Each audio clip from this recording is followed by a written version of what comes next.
Ladies and gentlemen, we are coming to you live from the one and only Rebar Show. Here's your host, JP fucking Fingers. Ladies and gentlemen, what's going on? It's your boy, the Blind Edition. Shout out to Driller for being blind, getting through this. Shout out to Hunter, Sir Louis Cigars, being prepared. All right, let's do this.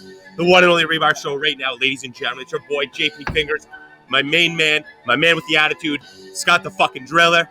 You know what? Let's get things, Driller. Are we getting things started right now? All right. You know what? We got a big shout out, United Cigars. Fucking doing it big, living United, smoking United. We got Bearded Buffalo. Look at this luxurious thing. You know, a big shout out to the 69 boys taking care of our cigars. Huma Smart. What else we got? Yeah. We got Driller. You ready to swing that big boutique dick? I am. You know what? We're gonna do it right now. Ladies and gentlemen, Sir Louis fucking Cigars. Let's go swing that big boutique dick around right now. All right. Let's get it on. Let's get it on. Let's go, boys. Driller. Yeah. Give me like 30 seconds. Then can you hit me with like I can't remember what it's called. Disclaimer. Thank you. Disclaimer. Thank you. You're welcome. Driller. Yo. Driller. Yeah. We fucking clash, but then we get it together. Yeah. We fucking bicker like a bunch of couple fucking hens. Yeah. I know you guys can't see me bicker, but I'm literally jerking my dick at Driller. Like Driller's like trying to chirp me, and I've got my dick out. I'm tugging it. I'm standing up right beside the TV. Fucking whip my dick out. And I'm like, yeah, take this. Yeah. Tell me, Driller. Tell me. Yeah. But you know what? They can't see me. Something. I can see them. So I gotta watch what I do because in a couple of days, you guys are gonna be able to see me. Driller. Driller. When I say shotgun, we shotgun. Okay. Oh. See, that's fucking pure pressure. All right, Driller, hit us with a fucking disclaimer, and I'm gonna announce the guest. And when I say shotgun, we're gonna fucking shotgun. All right?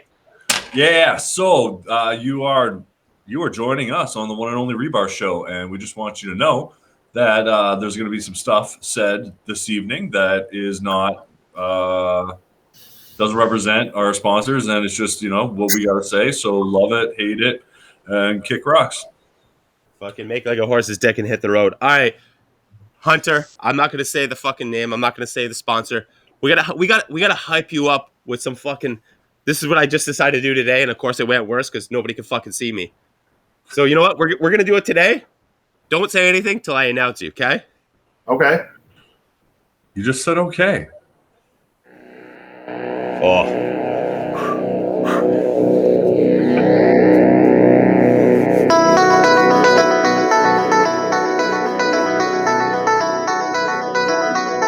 Ladies and gentlemen, it's time for the main event, the main guest of the one and only Rebar Show, Sir Louis Cigars. Hunter, swing that big boutique deck. Hunter, Driller, let's shotgun. Let's go, let's get it. Shotgun.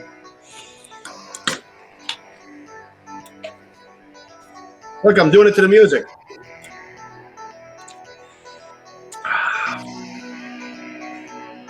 I was going to try to keep this professional, but that didn't happen very long. No. It's time for the one and only Rebar Show. Let's go. Ladies and gentlemen, this is the one and only Rebar Show. I actually want to say that went pretty smooth. We got Sure thing, Ghost. We got to disclaim. You guys don't know, I guess, right? Everybody else knows. You guys don't. This is the blindfold edition. This is the cuck edition.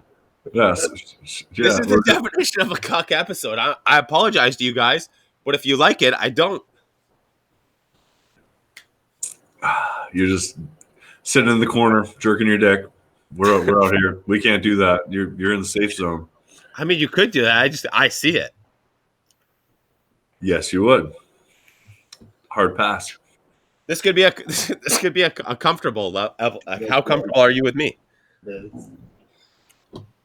All right, ladies and gentlemen. Right. Fuck, I'm trying to get. There we go. All right, Driller, you started off. What are you smoking? What are you drinking? So we got a 2018 Black Label Morphine. I lit it a little bit earlier because we were fucking around with the technical stuff. So I'm into the second third. It's going good. It's a good cigar. I enjoy Black Label shit. Yeah, me too. And I'm sticking to the roots. Got the American Vintage iced tea, vodka, iced tea in a can, shotgun material, good to go. That's it. All right, Hunter from Sir Louis Cigars, aka the boutique as fuck guy. What are you smoking? What are you drinking? So I am smoking. This is the next LCA drop. So I'm not even supposed to be smoking this right now until February 5th. But I figured I would tease everybody with it. So we'll be dropping these February 5th. This is, they call it the Cinnabon. What? And I'm drinking some sweet wheat, little bourbon, 1792 sweet wheat. Oh. Yeah, I just bought a bunch of bourbon from a buddy of mine who's a big bourbon flipper, whatever you want to call him. He's a big expert. So I'm really a single malt guy at heart, but everybody goes so crazy over these bourbons. So I bought a whole shit ton of bourbons. So you know what? That's where my heart's at, man. I'm a big Scotch guy, nice single malt. Yeah, me too. I'm a huge Scotch guy. All right. What am I smoking? What am I drinking? I am actually, and you know what? I found this out for the first time. I'm smoking a Principal cigar, the Aviator series, where you actually have to fucking cut the cigar on both ends. Yeah. Is that the silver label? Because I can't see it. So yeah, it is the silver. Okay. Good guess. The silver label. So that's the Brielle. Yeah, I think that's the Brielle. So that was like that cigar was a industrial cigar exclusive for a while, and then Darren opened it up to everybody. Well, at least I got them. I'm assuming you got that from me. Well, hey, number one, I got to clear something up. If I am ever swinging my big boutique dick around, which I occasionally do, I like to do it. I like doing it. I'm good at doing it. Well, look at that fucking thing! Holy fuck! I can't believe Cigar Madame sent that to you.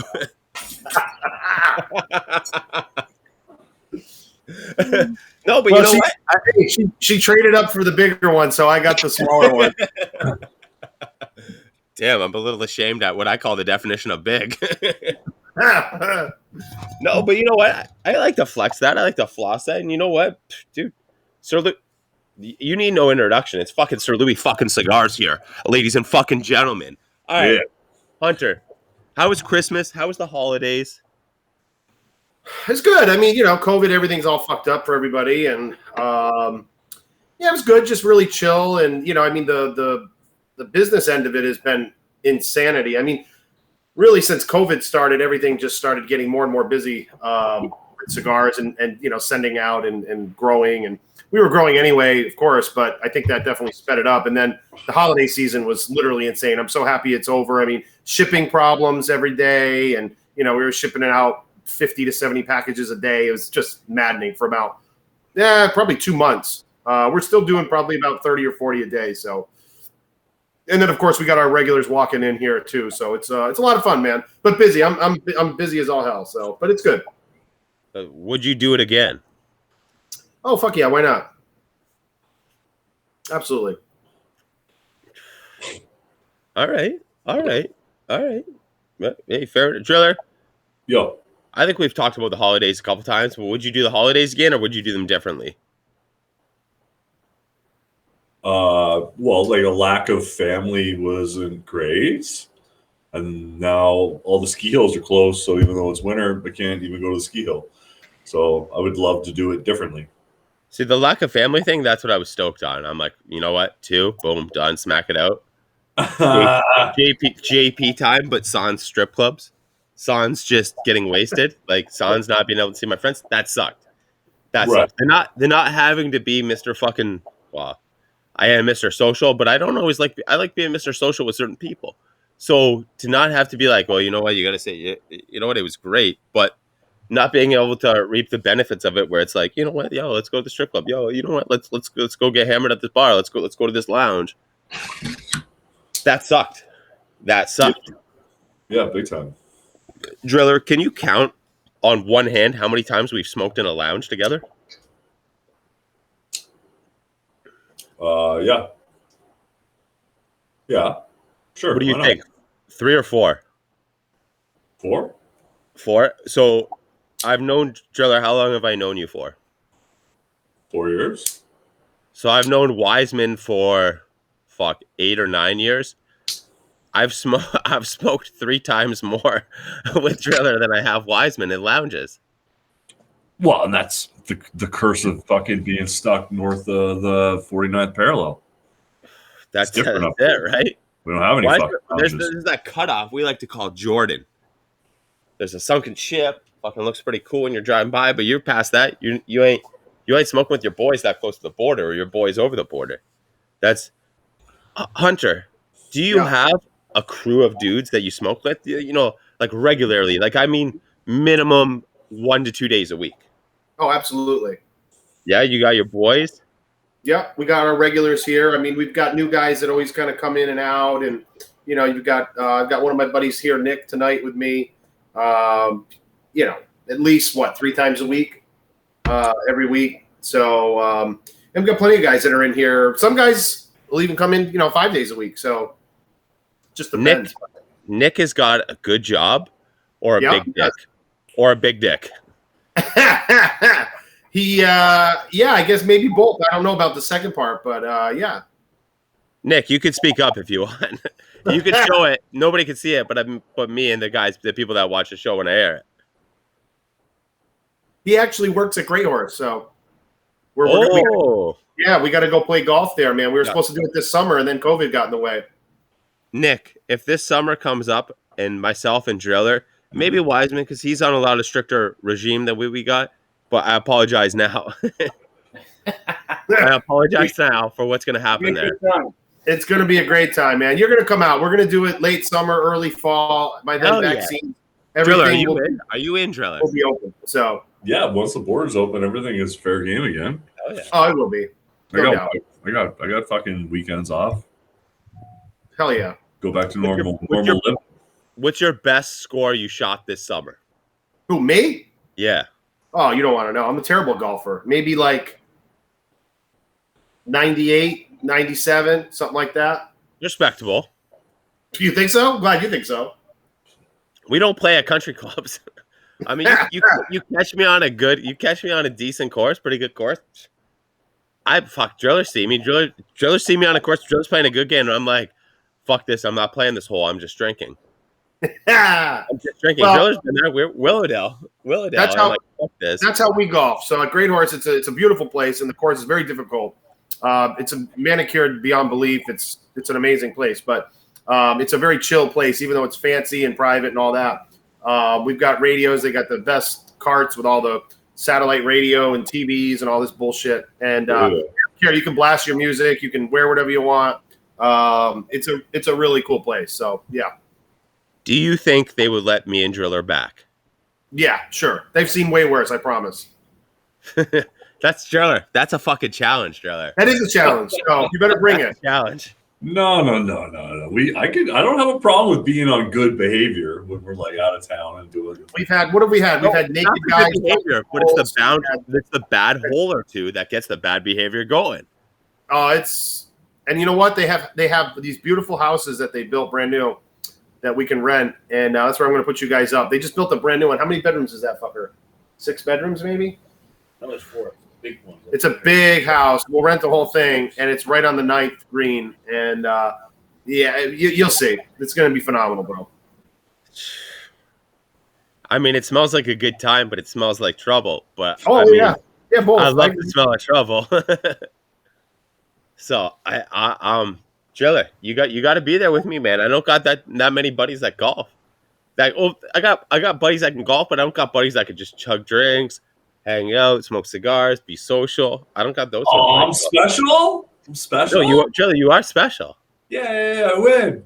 Woo! I'm telling you, Driller, you got to be there with me, man. You got to be there with me.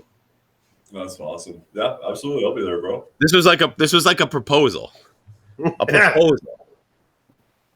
I know you can't see me on my hands and knees, but like I got down on one knee. I fucking put my hand up. I'm like, Driller, will you hit this tee with me at the Great Horse. That's You romantic. can go from the ladies' tees. It's all right. I won't judge. That's so romantic. Nice. Yo, me and Driller only hit from the ladies' tee on the second shot. And the pants are down. That's perfect. Yeah. Yeah. Shit. You actually didn't do a dick out this year, and neither did I. That's No. the dick out rule is when you don't make it past the ladies' tee, and you gotta hit the next shot with your dick out. Like my buddy's bachelor party, I dicked out. That's why I got this. Right? Holy shit! The fact that you could suction that to anything is amazing. Sure, So last time you dicked out, I'll be right back. he's like, I'm gonna go dick out right now. Hunter, So JP, you got to listen to this. So yesterday afternoon, I suction cupped this on the wall over here at the shop, and I left it there. Left at the end of the night, and we figured it would drop. We came in this morning. This thing was up all day until I did my live on Instagram, and somebody plucked it off the wall because what the hell did we use it for? I don't even remember. Poker night. We're gonna start sending this around to my customers just randomly. They're just gonna end up getting it in their box, and then they've got to like autograph it and then send it back or to the next person. I'll put like a prepaid envelope or whatever in there. So that's the plan for this. This is the boutique dick. So that's hey, you know what? Hey, I appreciate what you do. And the fact the level that you just got on the boutique deck, I actually have when I go visit your shop, I actually have a gift. I am leaving there. You can't see it, but it is the one and only rebar. It's a wooden carved cock and balls. And it says at the rebar tattooed on it. Everybody else sees it right now except for you. I'm holding the back of the balls and I'm holding the tip of the shaft with the big head on it. But Driller has seen the one and only rebar dick. It actually works as a cigar rest. Where you rest on Driller, have you seen this? Yeah, that's like weird and like hand carved from wood. Very hand carved. Yeah, it's like kind of sanded by hand. Trailer park-ish, maybe. Like you can see somebody using it. Fucking shellac that thing, and somebody's blasting themselves. This is my gift, and I know Hunter can't see it right now, but this is what I am placing in your lounge. Awesome. I got a guy that can make a few of these. I got a guy. He just loves hand carved dicks. At best. At best. All right. I started bringing this question up probably 2 episodes ago to you, Driller. Hunter, if you could be a professional athlete, what would you be? I mean, the first thing that comes to mind would be like an F1 racer. I like cars. I like racing. I used to when I was younger. I'd probably say that would be first, but that would probably be my first. That would be my choice, I guess. I mean, I could think of other things, but that would be it. All right, F1 racer. You know what, Trailer? What was your answer? I don't remember. Probably like snowboard guy. Yeah, snowboard, but no, you actually said ski. Well, ski guy, yeah, sure. You would be the ski guy. And then what did I say? I think I was like curling or something, or fucking darts. Yeah, darts. I think you went darts. Yeah, JP Fingers, professional dart player. Why not? Just fucking straight licked in the pub, whipping projectiles at a board. All right. Next question. Would you rather start off in gay porn and then finish banging the hottest ladies? Or would you rather start in fucking banging the hottest ladies and then end up in gay porn? I'm saying this as I got to go take a piss, and I will answer. That's an impossible choice. I mean, I guess it depends. How long do I have to do the gay porn part? Yeah, that's a good factor. Right? You've got a 5-year career. What you do with your career is up to you, but those are the parameters. 5-year career. Well, Okay. I'd probably do the first one, but I probably wouldn't make it past the first day. I'd kill myself. So I don't know if I'd get to the ladies or not. Yeah, that's a tough one. You know, maybe. Hey, it depends on the male talent. It depends who the guy is. How's that? Depends if they're Ron Jeremy or I don't know, some handsome guy. Yeah, some handsome dude. And maybe the extent of mine or your gay porn career, so that we can get to the hot ladies, is like maybe somebody just jerks me off, and I don't. Maybe I just start off with, okay, I choose gay, and then I just let a dude jerk me off one time, and then it's instantly to the hot ladies afterwards. So it's like one day out of my 5-year career, and I took I grabbed a hand job that one time. What? But if it's like, I don't know what the definition of the gay porn is or the length of it, so it's kind of like. No, you pick the length, but I mean the definition of gay is like you're getting paid for doing gay acts. So I mean you could be jerking off a guy, but you take what's gay? This is on you. This is on you. Fine. If I was in the porn industry and I had a 5-year career ahead of me, I would choose to get one hand job from a guy and then spend 4 years and 364 days of the hot broads. All right. Actually, I have the answer. The answer is it's a trick question. I'm going to start with the gay porn and stay with it forever. Because I don't know what I'm missing. Well, they say gay porn stars make the most money, and I mean, there's a lot of other jobs I'll do. I'll like be a garbage man and I'll clean septic tanks for a living. All right. No. So here's my thing. I'm going to start off with the ladies, and then I'm going to merge the dudes, and then I'm going to go back to the ladies. So then at least everybody has this persona of me where it's like, well, he went ladies guy, but then he went back to the ladies because he likes the ladies. So that's really where he belongs. Okay. Yeah, I mean that's just what I think. But fuck, I literally just set my hand down and it was right on the dick, and I grabbed it like this. You guys can't see it, but like I fucking fisticuffs the dick. Oh, you're already practicing. There's that 1 year. There's that 1 year. There's a 2 and a 2 on either side of it. I have a special deal here at the shop for the guys that come here. A lot of people want like military discounts, or sometimes you get older guys that want senior citizen discounts. So the discount here at Sir Louis is if you can take the boutique dick to the balls without gagging, you get 10% off. So that's our deal here. But we don't want to see any mascara running. It's got to be professional. No gagging. No gagging. He sort of gagged a little. Does he get it? Man, we'll give him 8%. We'll give him 8%. Yeah, he gets 8%. That's it. He gets 6.9%. Hey, if it's written on a plaque and it's within the store walls, like these are the rules. It's right there. That's it. And you get a Polaroid picture of yourself too that we put on the wall. So it's very, it's a hall of fame, hall of shame, I guess. So some of these guys might be worried about, looking gay. Not that there's anything wrong with it, but hey, it's only gay if you gag. then you know your limit. Or if you get hard, we check for that too. If they get hard, then we put them on a different wall. But other than that's what it is, right? Yeah. Let me see. Did you drool? Let me give you a little cuff down there. All right. You know what? You're medium. What the fuck is that? What the fuck you, Carl? Why are you fucking semi hard? He's like, I'm not into it. I'm not. Maybe it's something new he just discovered. He's like, wow, that's amazing. I got to start using my fucking wife's a light tower she keeps in there and just bump one shot to the throat. That's it. All right. What do you think the weirdest thing sexually you could be into? The weirdest thing? Yeah. God, I don't know. I'm really not into weird stuff. I just want sex. I mean, I'd just take anything. I don't know. Go with Driller first. Let me think about this.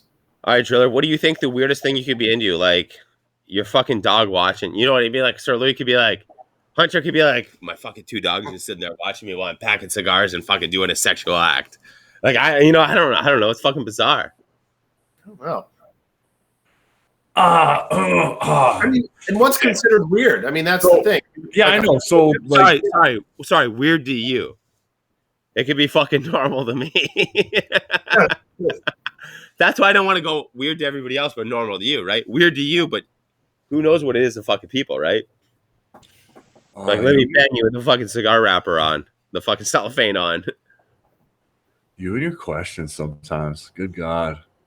I had to make it interesting since you guys can't see me. Either that or you're just fucking with me pretty heavy.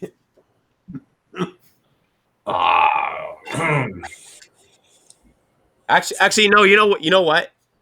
I never wanted to say the name of your lounge, Driller, but I will fucking say it. Actually, no. You know what? No, I don't want to say it. I'm not going to ask it. I don't even know if it's going to stick or not.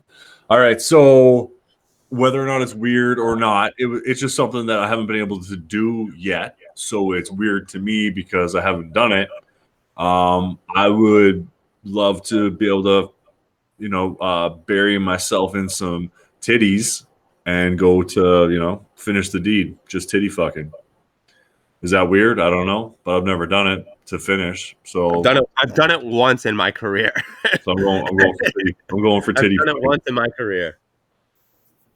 There's been attempts, but it's never been like all the way through because No full commitment. You didn't sign there. You didn't do a year there. You just 6 months home, sent down to the minors. I would say maybe like, what do they call that? Like cosplay stuff? People dress up in different outfits. Oh, maybe. yeah, like furries? Yeah, maybe. Sure, maybe. Like hot outfits. I don't want the they're dressed like a teddy bear or something creepy. Like Sailor Moon. Like I Sailor don't know. Moon or Power Ranger. Remember Kimberly, the Power Ranger, the pink Power Ranger? But assless and crotchless. Maybe. No, that's pretty good. Like even if it was just like a little like those little kitten ears and a tail. Yeah. Yeah, whatever. Some fun, right? Yeah, I never got into any girls that dressed up, so like that kind of stuff. I just want a fucking stripper pole in here. Look at the ash on this thing before I knock it off. I'm not a long ash guy. This fucking thing is burning perfectly, man. Dude, that is a fucking dead even burn. It is, and I got these in 4 hours ago. So much for letting your cigars rest for 2 weeks. Right? That's it. Fuck that. Actually, no. You know what? So funny story. Last cigars I got from Sir Louis Cigars, legit took almost a month to get to me. Yeah. I pulled one out and I smoked it that night, and it was fine. Sure. Oh yeah. Fine, like dead fine. So I don't know how I feel about that theory or that rule. I'll tell you, I talk about it all the time in here, and I talk about it. So I do my lives. I know you've been on there before. I do them every day now, usually around between 12 or 1, Monday through Friday on Instagram. I do the Instagram lives. It's a lot of fun. Today we had a great fucking day for one of my international customers in South Africa. He was with me almost since day one. I think he was my first international customer. And it was his birthday today. And so we started doing these things. I told him I got to put a moratorium on these birthdays because every day somebody has a fucking birthday. But so my boy Timmy, Cigars and Timmy, it was his birthday today. So we did a split screen so everybody could see Timmy and we could talk. I did like a little interview. He has a collection of spiders, like big tarantulas, like 10-inch, like bird-eating tarantulas. And he's got like 30. Yeah, he's got like 35. Like a guy that has a bunch of snakes. That's fucked. It's so weird, but he's an awesome dude. Great brother to leave. And then what I do is I'll always have like a live every day. I wouldn't say every time, but like 90% of the time when I do my live videos, there's a live video sampler or some special. We do like passwords for stuff that I post, and they get like a discount. You gotta start calling it safe words. Yeah, it did it, and they are. They're always, absurdly inappropriate. So today and then what I did today for the first time is I did like an auction. So I have these cigars that I call scratch and dent cigars. So what I do, which I'm assuming not every shop does this, but when I find cigars in a box, when I open a box, you got one that might have a cracked foot or might have a blemish. I put it in what I call the scratch and dent pile, and I sell those for 50% off. Oh, wow. And yeah, so today we pulled out, I don't know, how many is there, 14 or 15 scratch and dent just packs, and then I just write a price on it, call it lot A or B, whatever, and then whoever says I'll take it first, they get it. So anyway, it's a lot of fun. So for your viewers that are not familiar with my lives on Instagram, come on there. It's a lot of fun. We get a lot of people on there. We get special guests. We had Smokey Me on there last week. It's all impromptu. There's no planning with any of it. It's all just off the cuff. It's a fucking great time. So anyway. And you're saying that's Monday to Friday between 12 and 1. Usually. Sometimes I might get on early. Sometimes I might get on later. But I try to do it every day. You guys got to do that at Sir Louis Cigars when you're ready. It's not when you got to be ready for this. When you're looking to swing around that big boutique hammer or, chest, whatever you're looking to swing around, you got to hit up at Sir Louis Cigars on Instagram. And you know what? Hey, shake that big boutique thing. That's it. Toot that thing. Toot that boutique thing. You can spin it around too. Whatever however you like to do it. So what is What is the official measurement on that unit? And do you think Justin will get the 10% discount?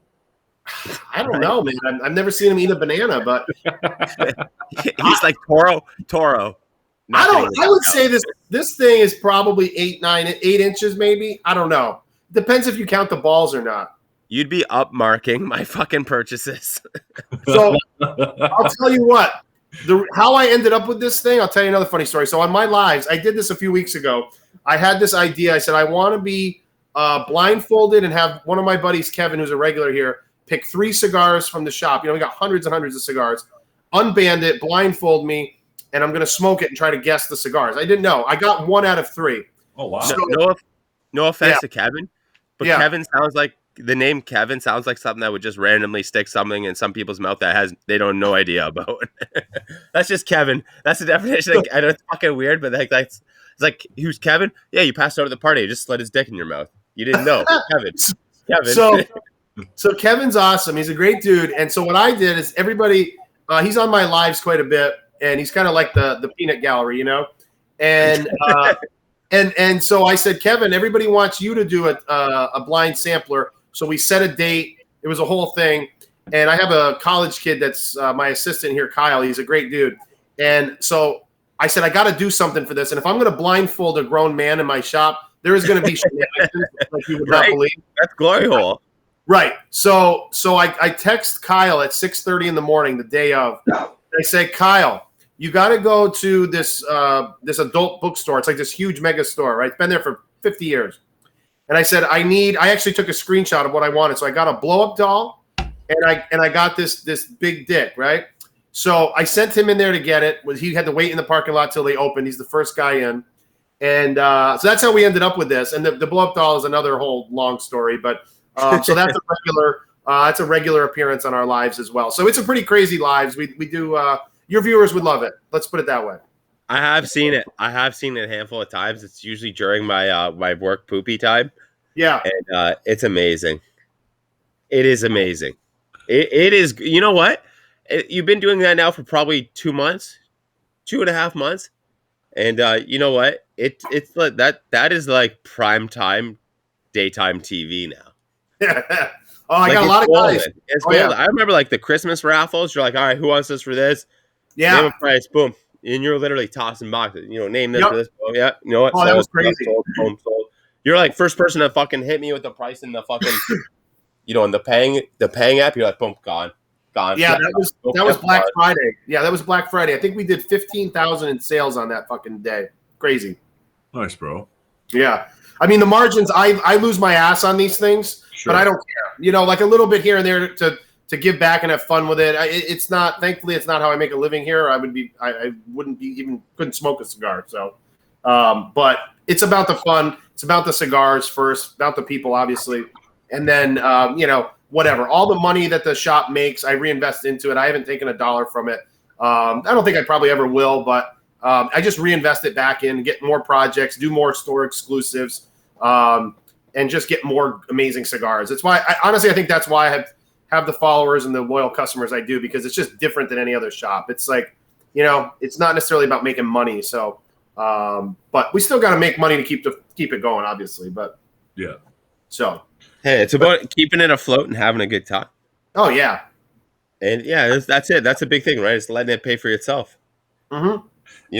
And you provide an opportunity for people to get stuff they haven't seen. Oh, absolutely. Your end is always the one thing, but by you carrying all those products and lines of interesting things or limited stuff that, like they're just like, what the fuck is that? Peanut butter cookie what? Or right. Just like random shit. And you have it, and I don't see other shops having a lot of the stuff that I see you post and stuff, right? Yeah. I mean, there is work into it. I don't consider it work. I love this job, and it's so much fun. But yeah, I didn't plan this. It's just it started as something really, really small and just was never going to be anything, and then it just kept growing and growing and just whatever. But it's crazy. We're gonna have our website and app. Hopefully 6 to 8 weeks. That'll finally be live. We went through a couple companies. Yes. We're going to have text message alerts and stuff like that for specials. It's going to be really cool. Nobody's doing anything like it for that. So I really wanted to make it different in the right way. So I could have just threw up a website with a shopping page. That's boring. I want to do different stuff. So I gotta pop the question. Are you gonna run a Rebar promo code? When we get the website, we will 100%. Yeah. Yes. Done deal. Done fucking deal. I've had people message me before that they're like, "Yo, I used the promo code Rebar," and I'm like, "Yeah, I never said it fucking did anything." I have had people write to me that, and I'm just like, well, I don't have one officially, but we a cuck move is using a promo code when it doesn't exist. That's a cuck exactly. You can use it; it doesn't get you anything. But so yeah. But you certainly do like carry like a pretty unique lineup of cigars that are you don't see a lot of just regular shops carrying what you got. You see it in raffles, you see it in lotteries, you see it out there, but then to actually like be the B&M that has it in stock. Yeah. I think you have a little bit of a market edge, if you will. I think so. Thank you. And yeah, I mean, and it's not about just bringing in weird shit. It has to be an amazing cigar as well. So it's a constant process for me of we have hundreds and hundreds of samples. I can't even get to them all because now the manufacturer is just, we've got a presence now on Instagram and we've got a lot of followers, a lot of customers. So now I get so on a daily basis, we get cigars from these manufacturers and we have to smoke them and I got to do my part. And I say this all the time. It's a lot less fun than it used to be because we've got so many amazing cigars. There's just, you're now finding a needle in a haystack to find a cigar that's amazing. That nobody knows about. You know what I mean? Or it's a smaller company. Because I mean, I could have legacy brands. There's nothing against legacy brands. That some of them make amazing cigars. A lot of them do. Sure. But you can just get them everywhere, and that's not the point. So that's not the point of my shop anyway. So yeah, it is fun. It's a cool mix. Yeah. I've always appreciated like how Justin said, swing your big boutique dick when you go shop at Sir Louis. Yeah. Because it is like I'll smoke mainstream boutique. And I got my Tatawahes, my Roma Crafts, my Crown Heads, my Blackworks, my Foundation cigars. I got all kinds of goodies, and I love all of them. But then I see other stuff, and I don't even know where to buy it, and I don't even know what it is. So then I'm afraid of it. But then if you're like you get into it, then all of a sudden, like holy fuck, like these little 5-packs of this, and you're like, this smoke is like better than that one where they make 1 million cigars of one size. Yeah. Right. Like, that's a fucking big thing with me, right? Like I'm a fairly, I want to say, I'm a boutique smoker to an extent. I'm a lot more of a boutique smoker, for the past year. But I got my main brands, my go-tos, and that's the thing we have. I get something and I'm just like, fuck, I've never smoked this. I've never smoked it, and it's. You put me out of my comfort zone, but it now becomes my comfort zone where it's like, fuck, you haven't smoked that? Like, are you fucking, like, why the fuck haven't you smoked that yet? Like, It's fucking stupid. And it's just, you're extending my brands to a point where, let me use Principle for an example. Everything I've had from them has been from you. Everything I've had from them has been lights out ridiculous. Yeah. He makes great stuff. It's super unique. I mean, I'm always looking for cigar blends that when I smoke it, I'm like, wow, this is like different than anything, I've ever had. And it tastes just different. Yeah. And, and I mean, I've smoked thousands of cigars, I smoke 4 or 5 cigars a day. So, you smoke a lot of stuff. And when you light up a cigar and you're like, wow, this has some really unique, like, I'll give you an example. Jeremy Jack, which is another awesome brand that we carry here, a boutique brand. Brady is a phenomenal guy, and he just released his PV collection. He has a PV 1, 2, and 3 different blends, and we just got them. I think last week, or I think it was last week they came out. We were one of the first retailers, possibly the first one to get them, and I smoked all 3 of them. So we have another thing I do on my lives that we call ass to ass to ass, where I'll smoke like 2 or 3 cigars. I've actually done 4 at the same time. I go around in a rotation. I put and I'm trying them, and it's it's insanity, and that's the point of it. I'm not saying that's the right way to smoke a cigar, but I do it because it's fun, and actually it's quite enjoyable. I've done it on millions of occasions. I mean, it's like and so anyway, I did his PV collection, and I'm like a kid in a candy store, So I can't. I just like I get crazy. So people are like, oh, have another one. You know, smoke. What about the other? Oh, fuck it. Let me light that one too. And you know, so that's what we do. But that PV collection, I've never. It's outside the box for his brand as well. It's a very unique blends. Period. But especially for his brand. So yeah, if your viewers are interested in anything, you know, everything we got is super unique. But those blends are. I've never smoked anything like them. Each one of them very different. So anyway, it's a lot of fun. I love it. You know what? Something that really popped out at me was actually you sent me one of the newer Dissidents. Mm. And yep. I watched this the Bills' last win of the season. Yep. And this thing, I haven't had a cigarette in probably like I don't know, like the last cigarette I probably had was with Driller, but I've been on and off now for like 2 years. But like the last like glorious cigarette I had was with Driller. Yep. This is what this cigar was like to me, where I'm just like fucking honking on this thing. We're out in the rebar. My wife's like, turn the air purifiers on. And I'm like, holy fuck, like, can you believe the draw on this? And I'm like, it was legit like an addicting taste. Like it was, I don't want to call it strong. It was powerful. Yeah. And as powerful as it was smooth. You know what I mean? This thing is like a luxury car. Like it gives you the bit of, and I'm hung, and I'm like, holy fuck. Like I probably haven't had a Dissident in like 3-4 years. And I'm like, damn, like, you know, you see these guys with fucking cut off fucking suits getting into like a crazy fucking graffiti limo, and I'm like, that's sick. Yeah. That's fucking Dissident. And yeah, having this cigar, I was like, I'll tell you what, that brand and you know, it's Black Label factory, you know, same people that make Blackworks, Black Label makes the cigars, but so they're amazing, right? But for some reason, I don't know what it is. A lot of those don't sell that well. And the people that smoke them, they're always like, oh my God, that was so good. Why did I? And I'm like, I don't know. That's why you got to try this stuff. You know, I mean, 100% right, man. I mean, those are phenomenal cigars. Yeah. But so you know what though? I've never seen Dissident in a cigar shop I've been to. Never. No. Never. Yep. I've gotten one from a couple from Cigar Bombs, and then any Dissident I've gotten from you because you carried them. Yep. And that's Driller. Have you had any Dissident? No, I have not. Oh, you would love it. Yeah. It's like a Black Label, Blackworks, but like a tweak different, but it's got that same. It's beautiful cigar, man. Beautiful stuff from them, and you know what? Same with Blackworks. Like, it's weird.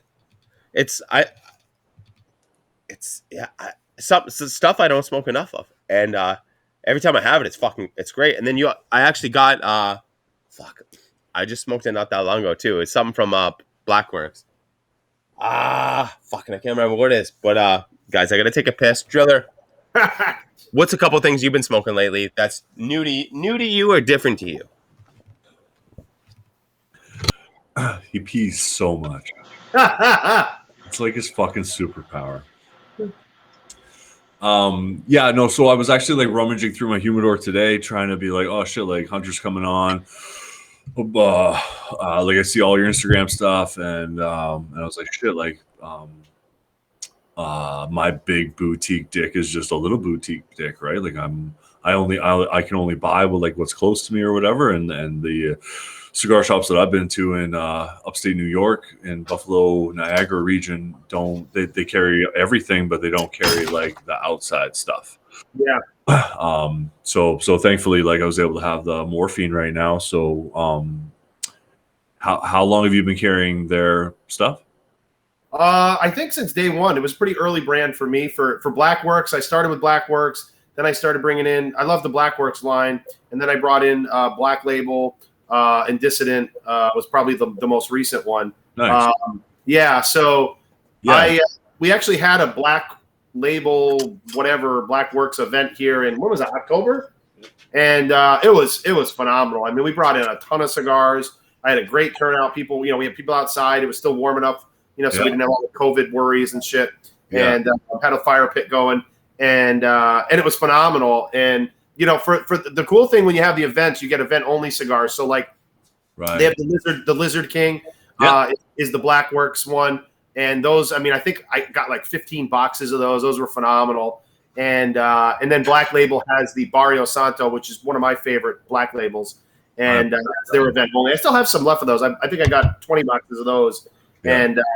And so it's cool, man. And it's it's a great brand. I love the brand. I mean, it's not really like it's not really micro boutique by any means, but their cigars are amazing. And they're not necessarily in every shop. So yeah, they do well. Yeah, I really enjoy like the Bishop's blend that comes out. Yeah. They got a box of 19s. And then I became like a morphine. I don't know what it is about that. Like I had a morphine and I got a couple boxes in my humidor right now that I'm just kind of chipping through. Yeah. From 2018 and then I got a 2019 and those ones they're nice, man. Like they're strong, but they're sweet, but they're smooth, but they're enjoyable. I don't get knocked on my ass by it, but I'm still like I still have some morphine 2020s in each Vitola, which is amazing.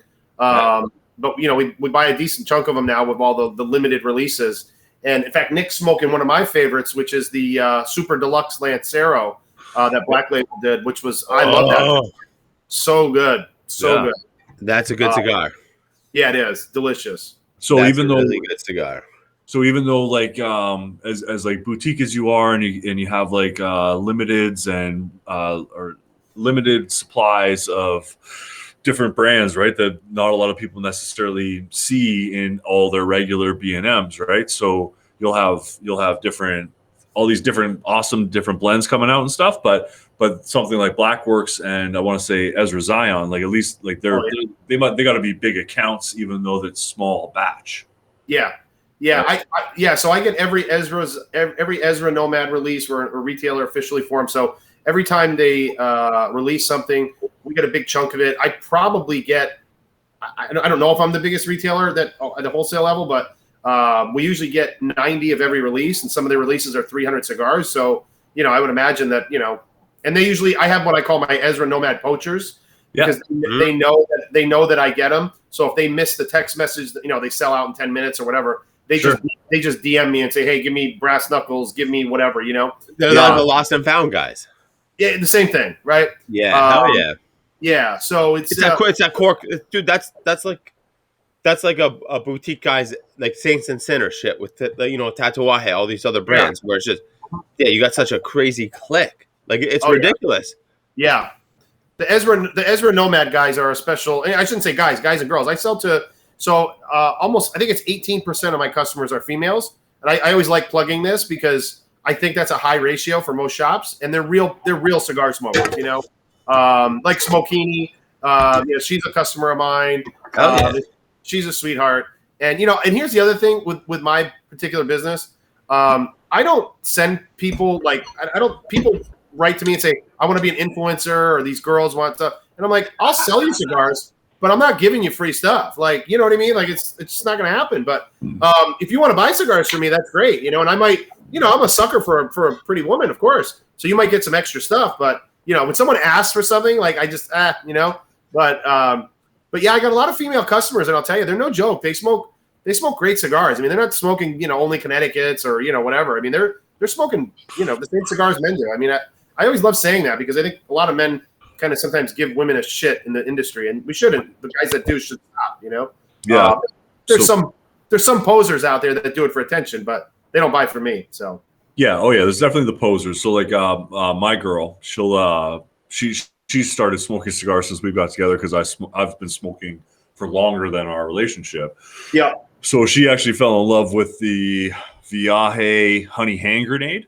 Okay. She loves that fucking cigar. And then she likes the Oliva V Milanio. Maduro. She likes the Maduro, Oliva V Milanio, maybe like in the box press size. Yep. And she doesn't own any cigars, so she smokes a lot of my shit, but she's bought in boxes before because she does enjoy aspects of the cigar world or the cigar culture.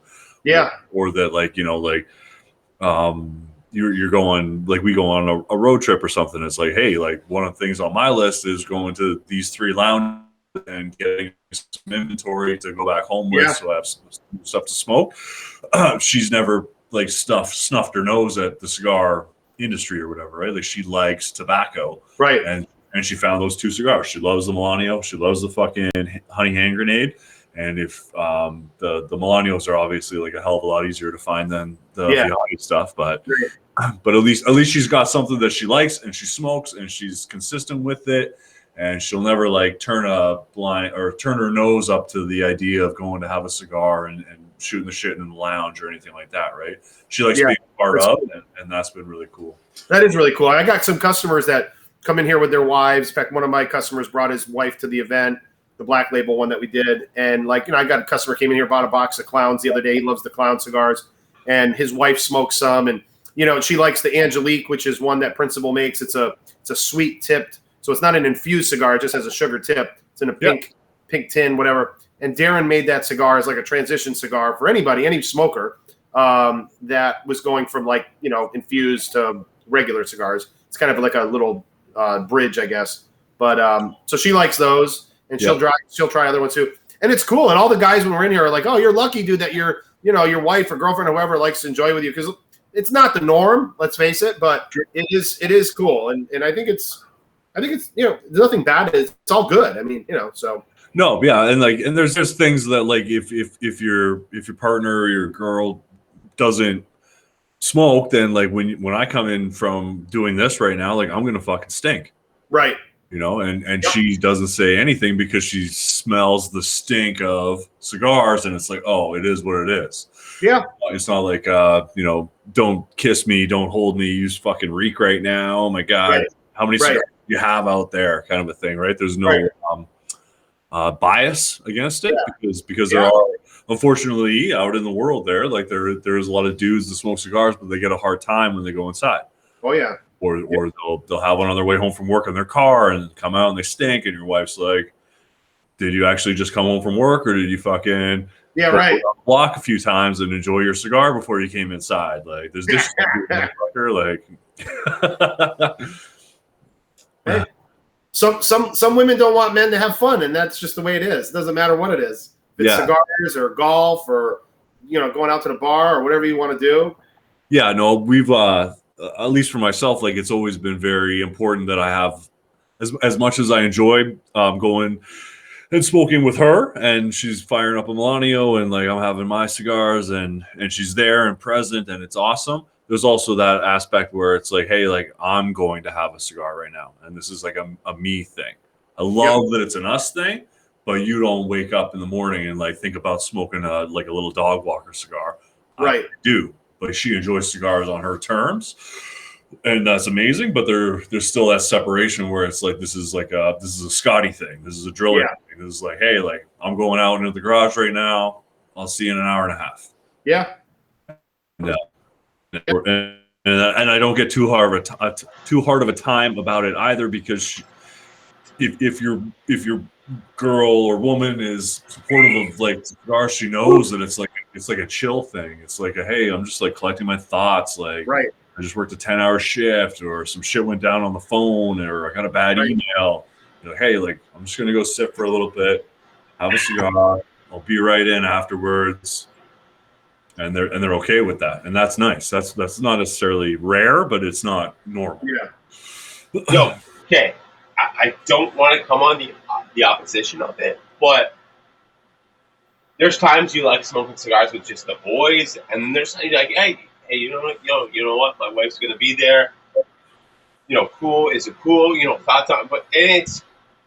I guess there's a time and a place for it. Yeah. Because I mean, sometimes, dude, smoking cigars with your boys is just. Dude, smoking cigars with your boys is like, it's fucking crazy. Well, it's funny. I've had this conversation before, with on my lives or with people in the lounge, or whatever. And I always say this story I started golfing when I was 38. That's why I'm a terrible golfer. So, and I remember asking. Hunter's been golfing for 4 years now. Yeah. So I asked this guy when I started golfing, this older guy, and I said at the club, I said, my wife's taking lessons and she wants to start getting into golf. She thought it'd be a cool thing that, we could go out and maybe together. It could be a couple thing. It could be a family thing. He's like, dude, don't fucking do that. He's like, stop what you're doing. He's like, it's going to ruin your whole golf life. Don't do it. And he was so adamant about it. I was like, okay, fuck, I didn't know, bro. It's all new to me. Yeah. And of course, my wife took lessons, and she's like, I don't like it. And I'm like, okay, no problem. You're like, nope. What do you want to do? What do you want to do? Yeah, don't worry about it. So there's something to be said, maybe with the cigars too. If your wife is a regular and you just want to go out and be alone and you can't be, I mean, that's another. You know what? Bingo with the golf, right? So driller, Driller's wife smokes more cigars than my wife. Yeah. But Driller's wife doesn't golf with them. But I got, if I play 2 rounds a week, one of them is with Driller, one of them is with my wife. Yeah. Dude, me going out with Driller, where it's like Driller's like, yo, do you need me to drive you home? And I'm like, no, I'm fine. And then I go with my wife, and I'm like, I'm driving. Yeah, right. And it's just, it's such Different. a crazy thing, right? I guess it's the relation between the two of them. You know what I mean? You'd be like, you could chill on the patio and smoke a cigar with your wife, but when you want to go golfing, you're just like, yeah, no. They're never asking like, hey, can I come golfing with you? They're like, hey, can I come smoke a cigar with you? And you're like, yeah, it's cool. You're like, no. We're just gonna hang out. But you're like, when it comes to golfing, they're just like, who are you golfing with? It's not like, hey, I'm golfing with you. Right. It's a fucking weird relation. At the end of the day, like there's always like dynamics in relationships for one, and every relationship is different and has different challenges and awesomenesses.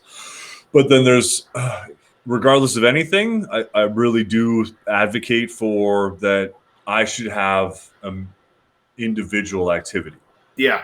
Or as much as I can be like a great partner and a great lover and a great house cleaner and a great shuttler of errands and grocery shopper and whatever. Why didn't you say cook? You're not a cook. You're a chef. I could be a great fucking cook. But there's chef. And all of that shit is wonderful, right? Because they appreciate that stuff, right? Like, oh wow, like, Scotty comes home every day. Scotty doesn't go to the bar every day after work and do stuff. Scotty comes home. Scotty does this. Scotty does that. Everything is like good, but then at the same time, a lot of the activities that you do in a day are to like benefit your family or your house or your dinner plans or whatever. But I also need some time to just like unplug and go sit by myself in this fucking garage and fucking rebar time or time. Be left alone with your own thoughts, right? Because it's just absorbing life.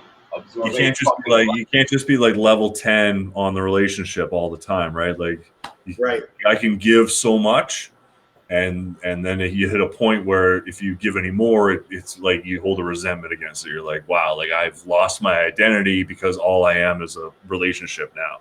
Yeah, it's like, well, like we're good now. I'm gonna go outside and have a cigar. I'll see you in an hour and a half. Watch a couple episodes. We preach this as Driller has now me in a full tracksuit behind him with beer cans. Drill's like, I go to my fucking garage and I have this goddamn fucking studio where I sit here with some guy in a fucking tracksuit behind me. Driller, give us the satisfaction of just fucking standing up and to show us that the rebar is not everything and that you do go out there and not a tracksuit. Because right now everybody thinks it's a fucking tracksuit. Stand up. Look at this. Denim. Yeah. Tight crotch, little bulge, denim. Turn around. Let's see your ass. Give us some of that. Give us some of that man meat. Yeah. We're like, Driller, he said turn around.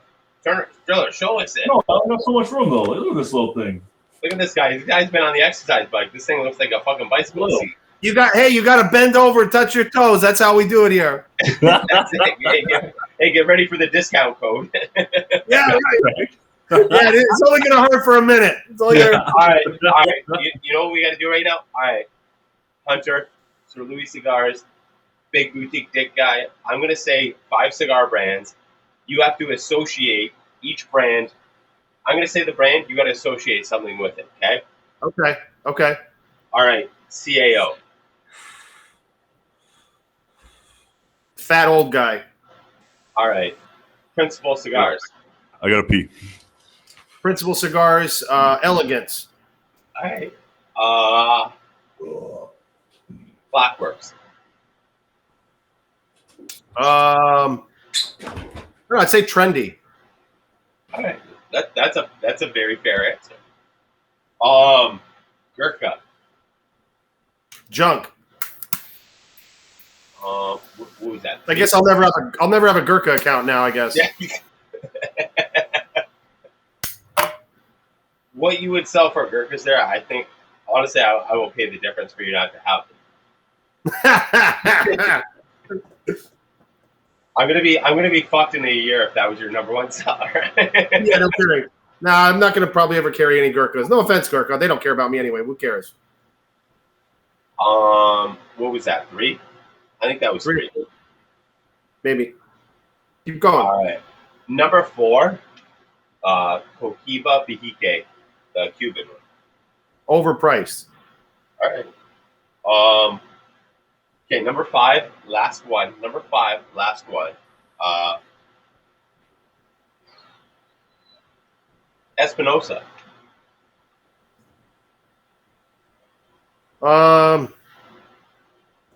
Too big, I guess. Just too many cigars. That's true, though. That's true. You know what? There's a lot of good. So,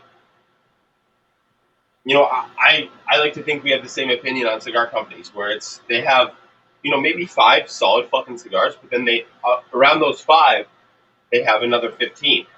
Right. And or you never 50. carry just the 5 that you like. They're like, well, you want to carry this, you need to carry 5. You want to carry this, you got to carry these 5. You want to carry, and yeah, that's my thoughts with it. And I'll tell you, you know what? I think I'm trying to base my opinion a lot on what I used to smoke,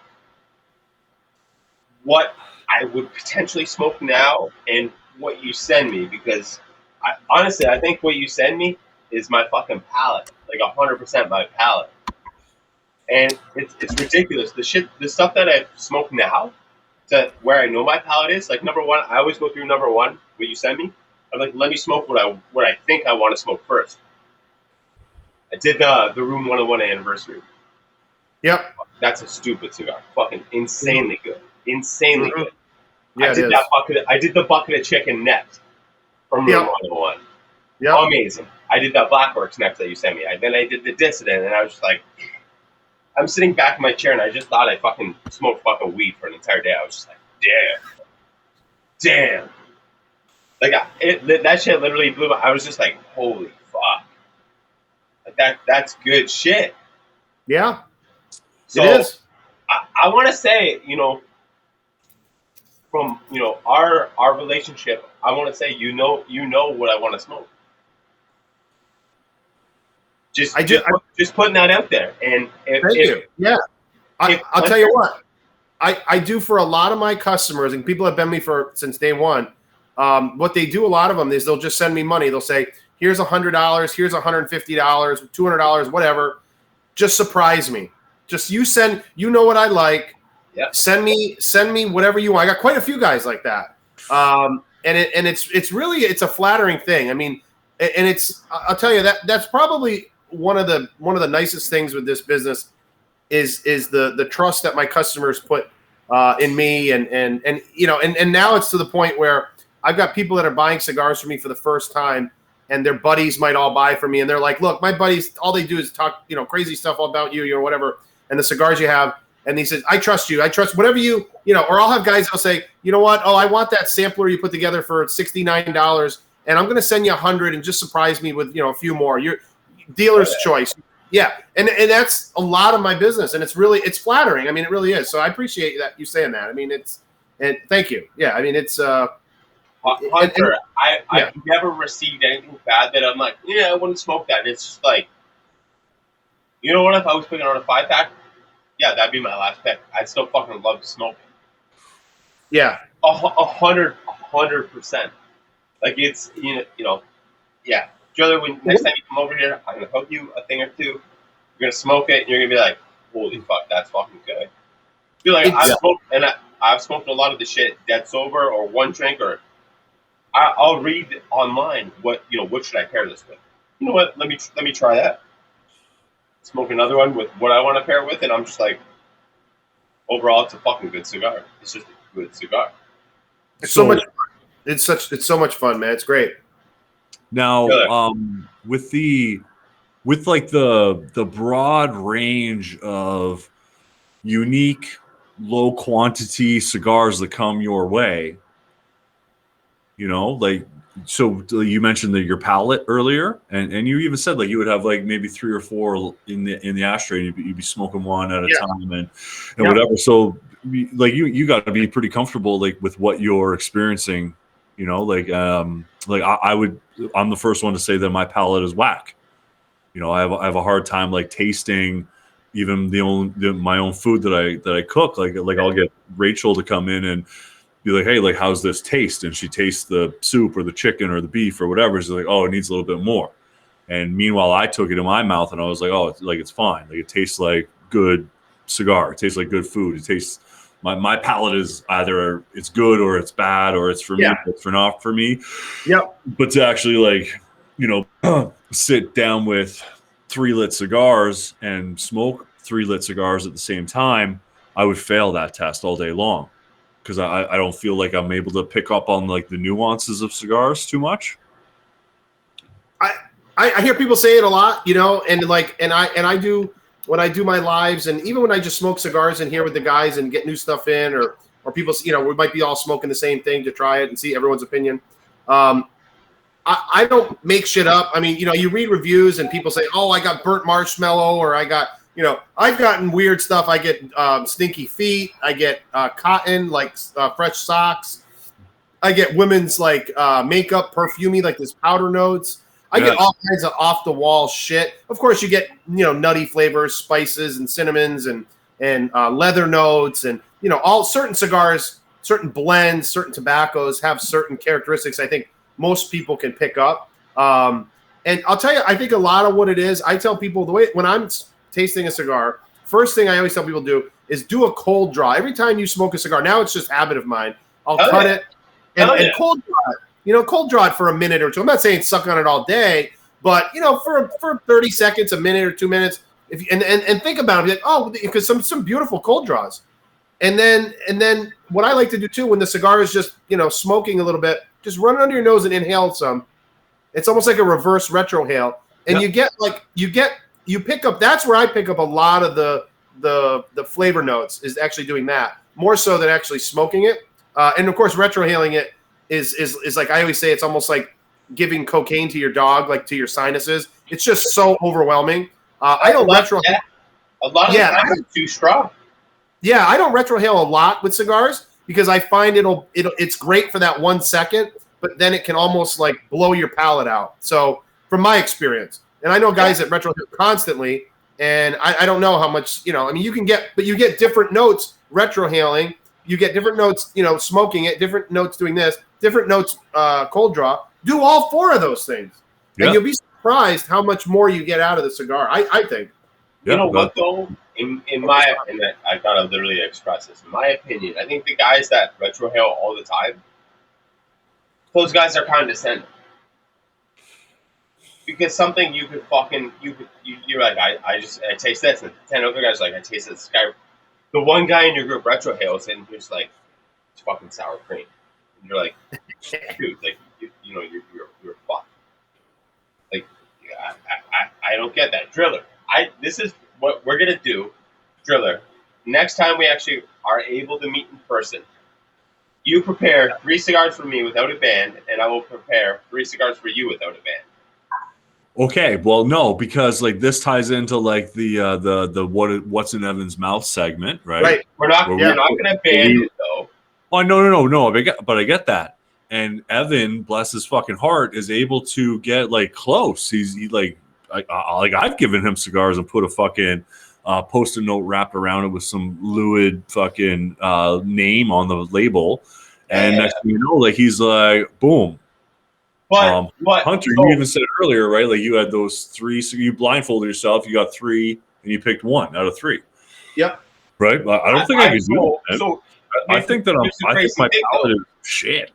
Here's the crazy thing, though. I've done bourbon, right? I've done whiskey, dude. I've done 4 whiskeys, and I've been 3 out of 4. That's crazy, but yeah, right. With that, and I looked at it, and I'm like, no, you're fucking shitting me. And the guy's like, no, dude, seriously. And I'm like, you know, 2 out of them were fucking mainstream whiskeys, but to have that, I think, Driller, if you go 3 random cigars, and I will go 3 random cigars. I think I will be able to pull one.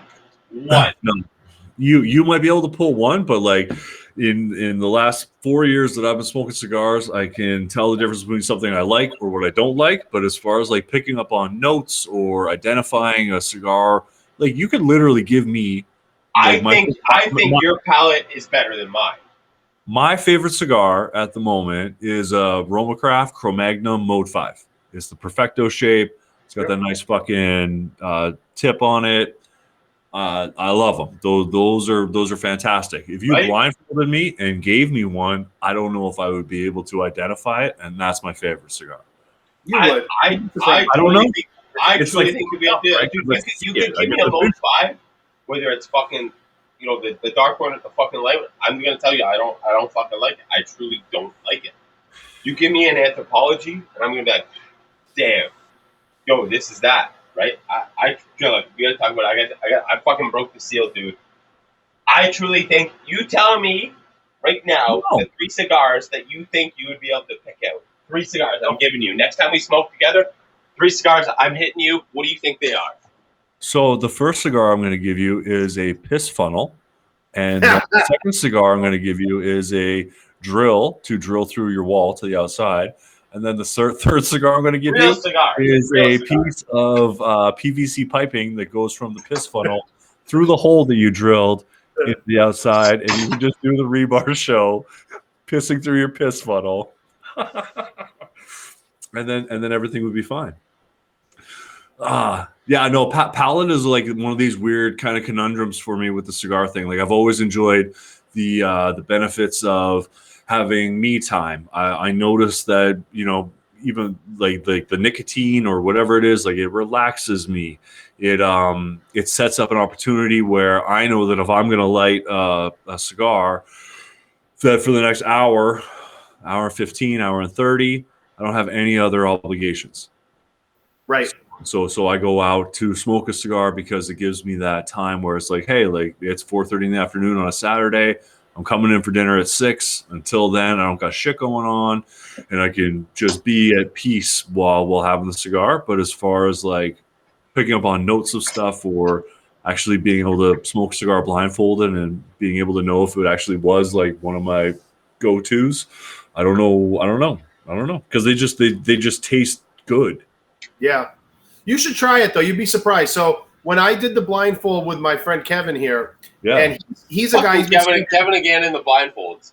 Yeah, Kevin in the blindfold.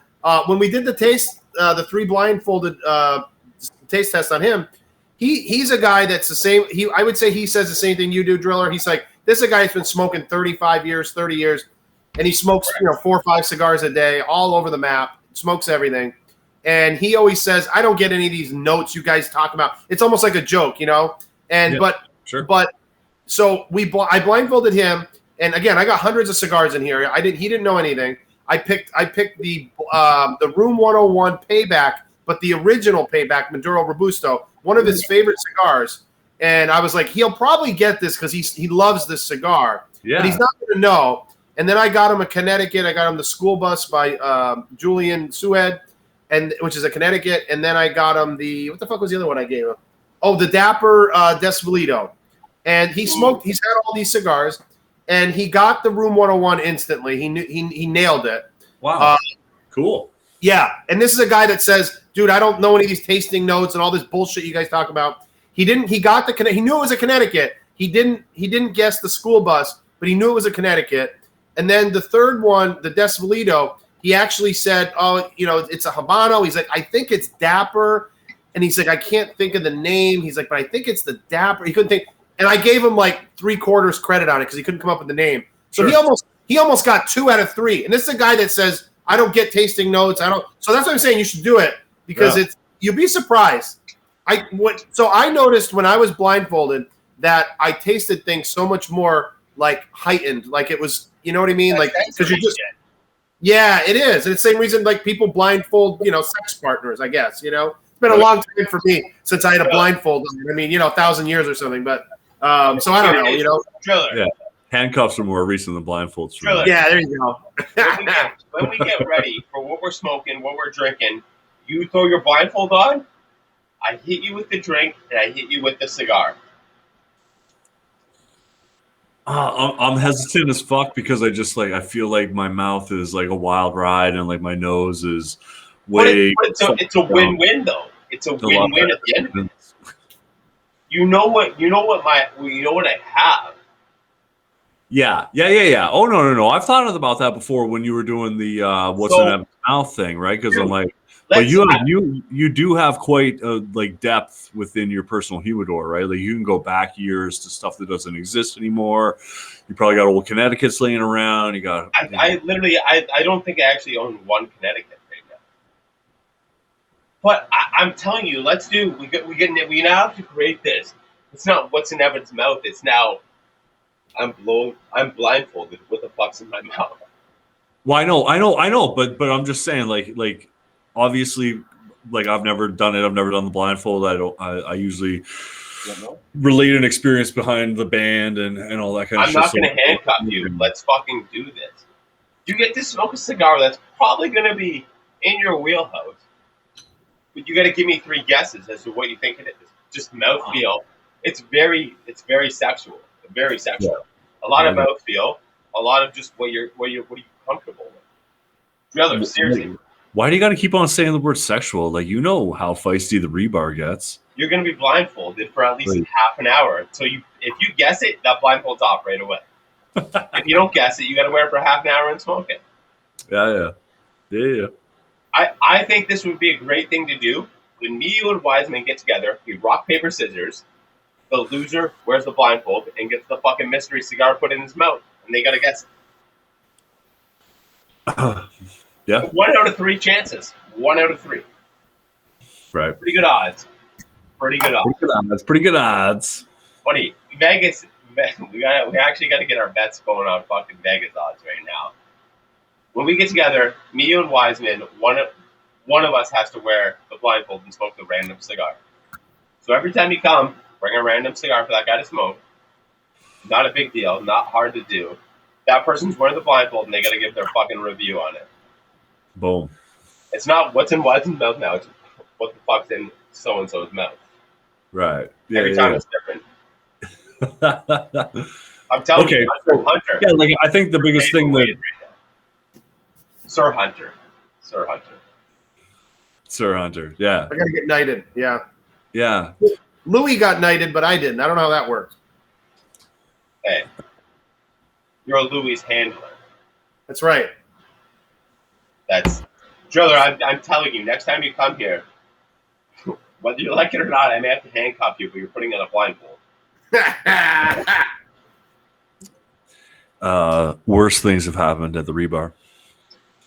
See, I usually get a lot of resistance till it has to happen. Then it's just like, fine, I'll do it. So when Kevin did the blind tasting, I knew already I was going to torture him. So I had our boutique dick around his face because we did it live, on Instagram live. So he was blindfolded, and that's part of the reason I wanted this. I'm putting this in front of his face. He had no idea. And then I had him bring out the blow up doll, and then so what I did, I said, okay, so you did so well. I said we have a 4th cigar, a bonus round. So I took a shit cigar, and I have this ghost pepper sauce from Caldwell, and I put ghost pepper sauce on it. I showed everybody, And then I handed it to him in his mouth, and he was hesitant because I was already pulling tricks on him. And then he still got it on his mouth, and he was like, threw the fucking cigar. It was great. Oh, God. It would be even worse if it was that dick, and he's like, oh, it's a Lancero. Well, we did give him the dick too. I said, okay, let me give you the cigar because you got to hand him the cigar, And I put the dick in his hands. The first time when he didn't know we had it, I was torturing him. He didn't know, and then I'm like, all right, here's your next cigar, and I handed it to him. This is way bigger than a 60. Yeah, right. It's a veiny cigar. What is this? A fucking Caldwell? Yeah. What kind of 90 ring gauge is this thing? But who is he to judge 90 ring gauge? 90 ring gauge. That's a fucking thick cigar. Yeah, that looks like a pretty thick dick he's been flopping around. Right. Shit. How do you know a 90 ring gauge cigar going towards your mouth? That's awkward. That's awkward. You're like, let me relate it to this. Bam. Awkward. So, How many times, Hunter, will you take a picture of a lit cigar in your mouth and then take a picture? What do you mean? Like we're talking about big ring gauges in our mouths. Yeah. So like I see like I don't know, like I don't really do a lot of pictures. Yeah, I don't take a lot of pictures of myself, thankfully, for Instagram or any other reason. So I don't do a lot of selfie cigar thing. It's not my thing. But what I'll usually do is take pictures of holding the cigar lit, stuff like that. But yeah, I don't do the facial cigar thing a lot, but the selfie.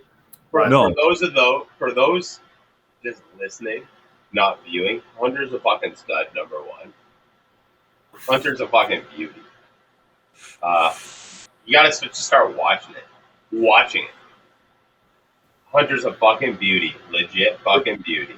That's a lot. I have a lot of fun. Sometimes he smokes in his hot tub, so you get to see some nips. That's true. That's true. It's true. You never know what you're gonna get. Side note, actually, from seeing you just in your boxers when you posted it. Oh yeah. Because of Christmas time, I am now the proud owner of the same boxers. Yeah. Hell yeah.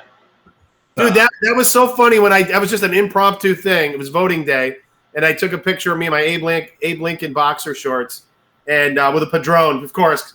I had to get a padrone, and yeah, that was people. I got a lot of hate for that, but it was worth it. Hey, I mean, it's political hate doesn't even count. The world is so fucked up right now. The world is so Driller. If you could change the world right now, what is one thing you would change?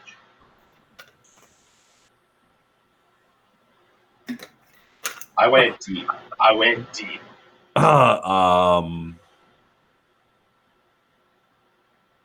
right, so if you ask a question like that, one part of my mind goes towards like climate change because there's too many like documentaries and scientific shit about that. But then the other part of my brain goes towards there's a lot of the Earth has a very large population, and it makes me sad that there's hungry people because there's so many fat people. Okay. Super liberal, but I like it. I mean, I feel the hungry people. I feel it. Yeah. There's so many fucking fat fucking people, and then there's hungry people, and that bums me out a little bit. And then like I'm a sucker for like a polar bear and his like iceberg fucking breaks in half and he can't catch a seal. It makes me sad. Trilla, are they hungry or are they just skinny? I don't fucking know. Are they hungry or are they just skinny? Like you're a guy right now, you're trying to lose weight. You're looking at this guy, but it's like, well, if I can only eat this each day, I'd be fucking skinny. Right. Whatever. And I mean, I don't need to get political. What? Fucking, I mean, obviously it is, but like, Driller, if you're like, Driller, look at this situation. Look at this situation. I'm dead broke. Your mom, she's fucking dead broke. Why the fuck would we have kids? Why wouldn't we just pull out? We could just pull out. Wait, you're broke and you're talking about my mom? Say me and Ron more together. Are you trying to be my daddy? Yeah. Like my mom's single, bro. So when you said that, I was like, have you been talking to my mom? Really? What's going on over here? Really? Yo, if Miss Driller could give me some fucking blueberry teas here, yo, you better believe it. I'd be flying to the fucking West Coast.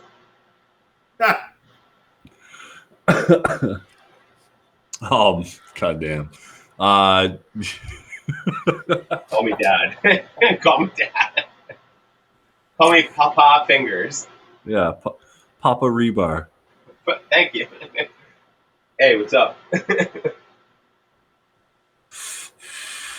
What do you think you could change, or was that your actual answer? And I just fucking what can I change? Shit. Oh my god! Like how I don't know. Maybe I'm mishearing the original question now because I went off on weird shit about hungry. Don't raise your voice at me, son. And fat people, and then you started talking about my mom. I was like, what? No, I said nothing about your mom. All right, so Louis Cigars, it's your turn now. Same question? Yeah, but without the mom part that got mentioned apparently. I don't know. I don't know how it is in Canada, but in the US right now, I think we're like, obviously, if you've turned the TV on in the last 6 months, this country is so fucking divided. I mean, it's been this way for years now, but it's just getting worse and worse. And that's something that's got to change. I talk about it sometimes on the lives, and like, I don't care who you vote for, who you want, whatever, but like, you got to stop hating each other. I think that's the biggest fucking thing. You can disagree and not agree with everything, but it's not, you're not enemies. You know what I mean? You got people in this country talking about they want to go to civil war and all this crazy shit. That's it. Yeah, it's a civil war. Yeah. Everybody's a cocksucker. But they're not a piece of shit. They think it's going to be better if there's a civil war. No, it's not. It's going to be way worse. So, shut the fuck up. Right? And, so. The people that think it would be better with the Civil War, they think they're so restricted right now. Well, just imagine if there's a Civil War. Yeah, please. Yeah. Open your fucking eyes. I mean, yeah, the world's fucked up right now. If I could change two things, do I get one thing or two things? I can't remember what it said. Whatever you want. All right. I got to go with two, I think. I think everybody just fucking calm down for a minute. Just everybody just, this is my one thing. Everybody just take a chill pill, and I don't want to sound super fucking hipster. I've been called a hipster a lot at work lately. We've been on lockdown here, but I still been going to the fucking barber.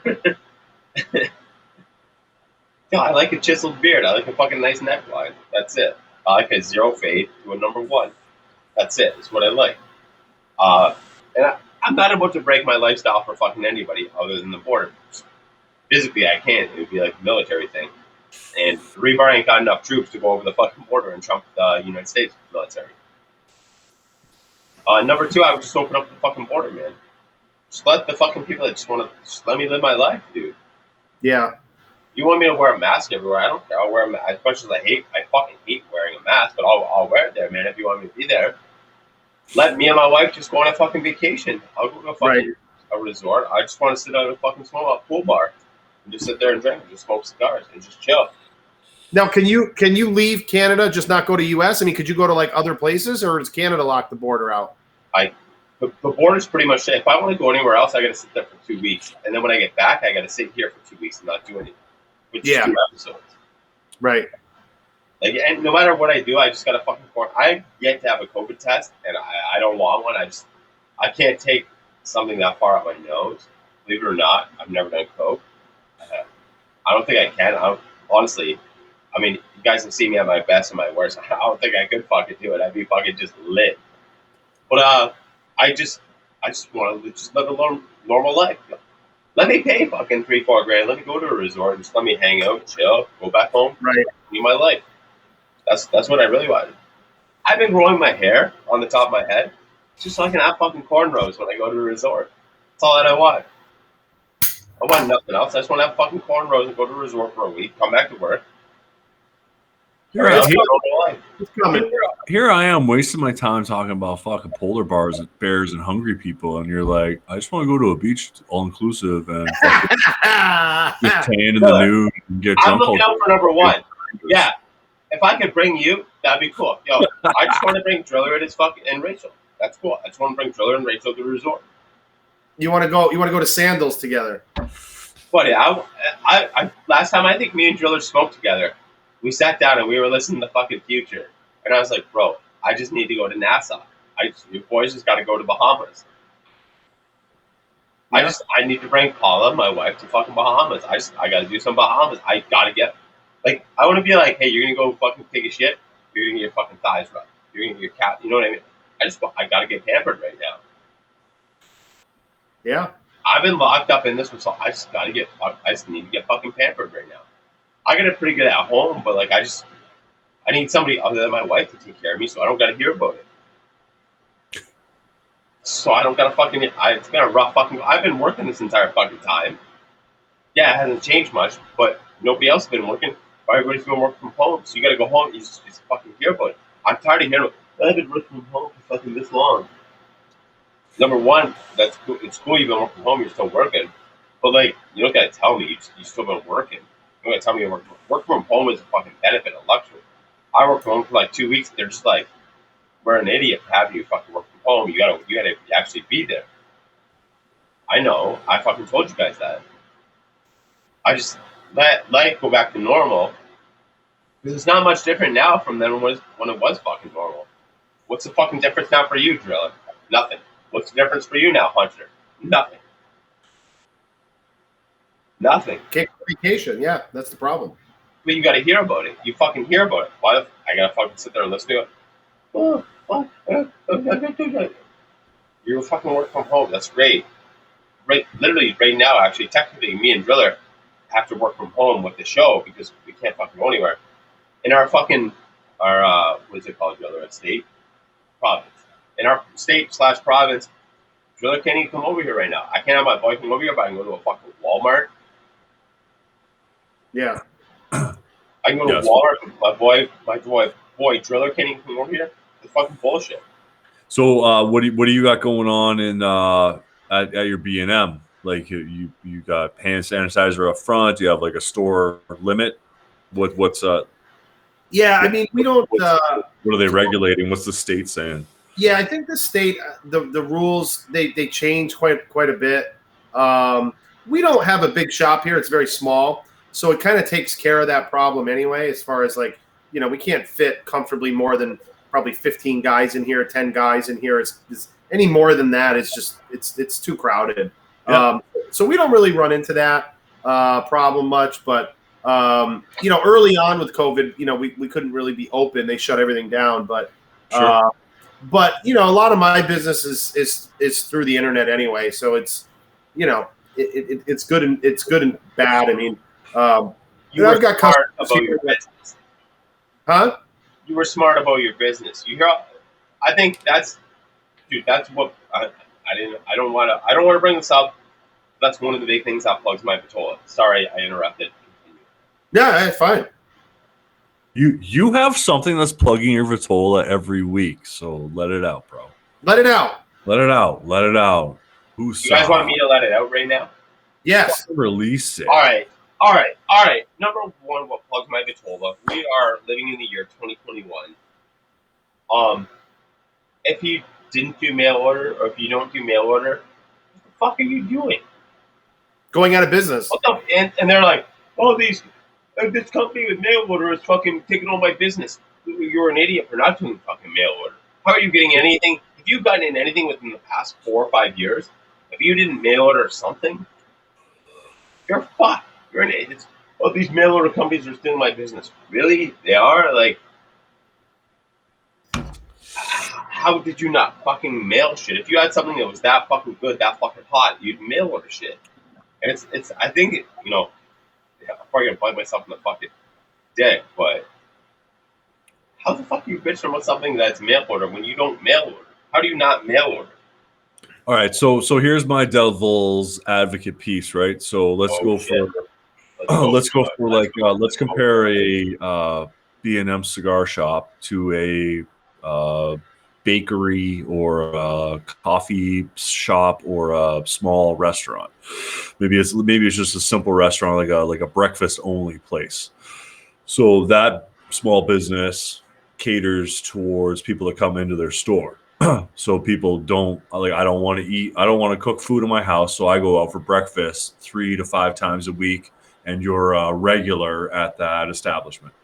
Yep. So if you have a cigar smoker that goes to Sir Louis 3 to 5 times a week to grab 1, 2, 5, 10, whatever cigars, maybe they just come and grab 2, say hi to Hunter, catch up, maybe see another buddy that they know.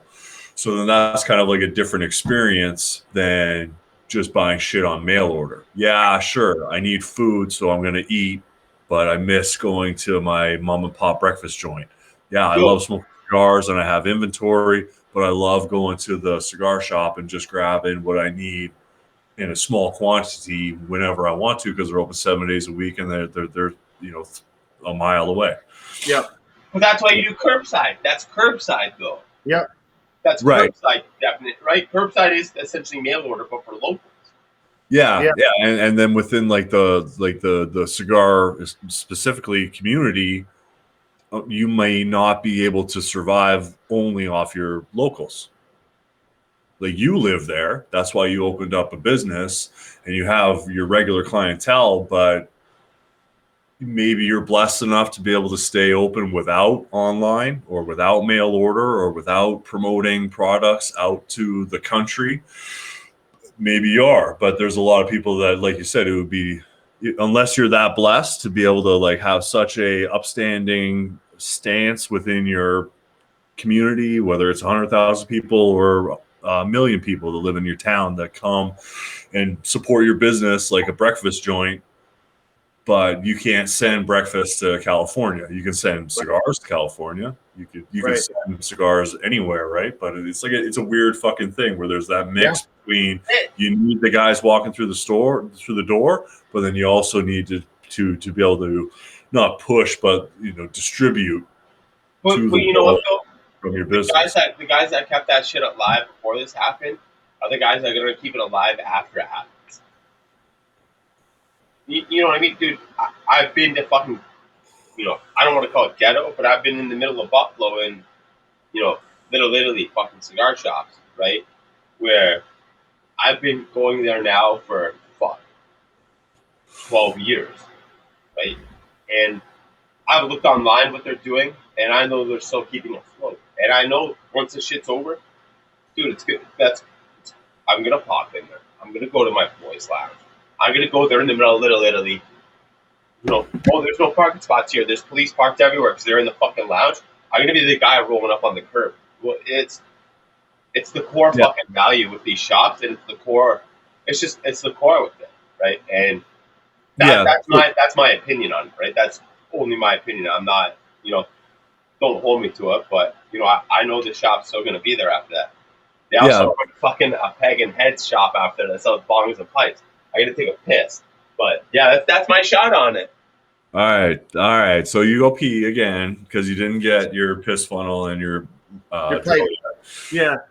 Your boy broke his seal. I broke my seal. So my family, my parents, they were entrepreneurs. They had a small business back home in British Columbia, and it would be similar to what I was saying earlier, how like you have a B&M and your community comes in and buys off of you. My like I was born in 83, so let's say my parents bought the business in 92 and they kept it till like 2018ish.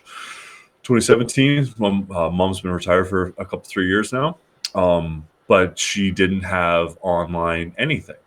Yeah. She had a B&M on the strip in the small town or in the medium-sized town of a community, city, whatever. And if you need to have your needs met for clothing, retail, cigars, jewelry, whatever, like you go to that place that's right there. It's right across from the bank. It's right across from the fire hall. It exists within your city as another person that owns a shop, right?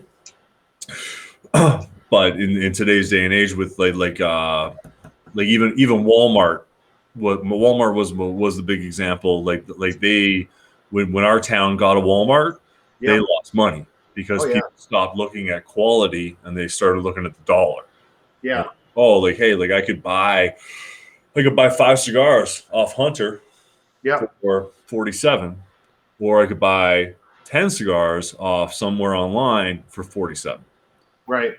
And meanwhile, their 10 aren't as good as your 5, but it just becomes like this online marketplace where it's funky, right? So at least they got lucky. Like they got in and out during the internet came into existence. Like I remember like my first text message.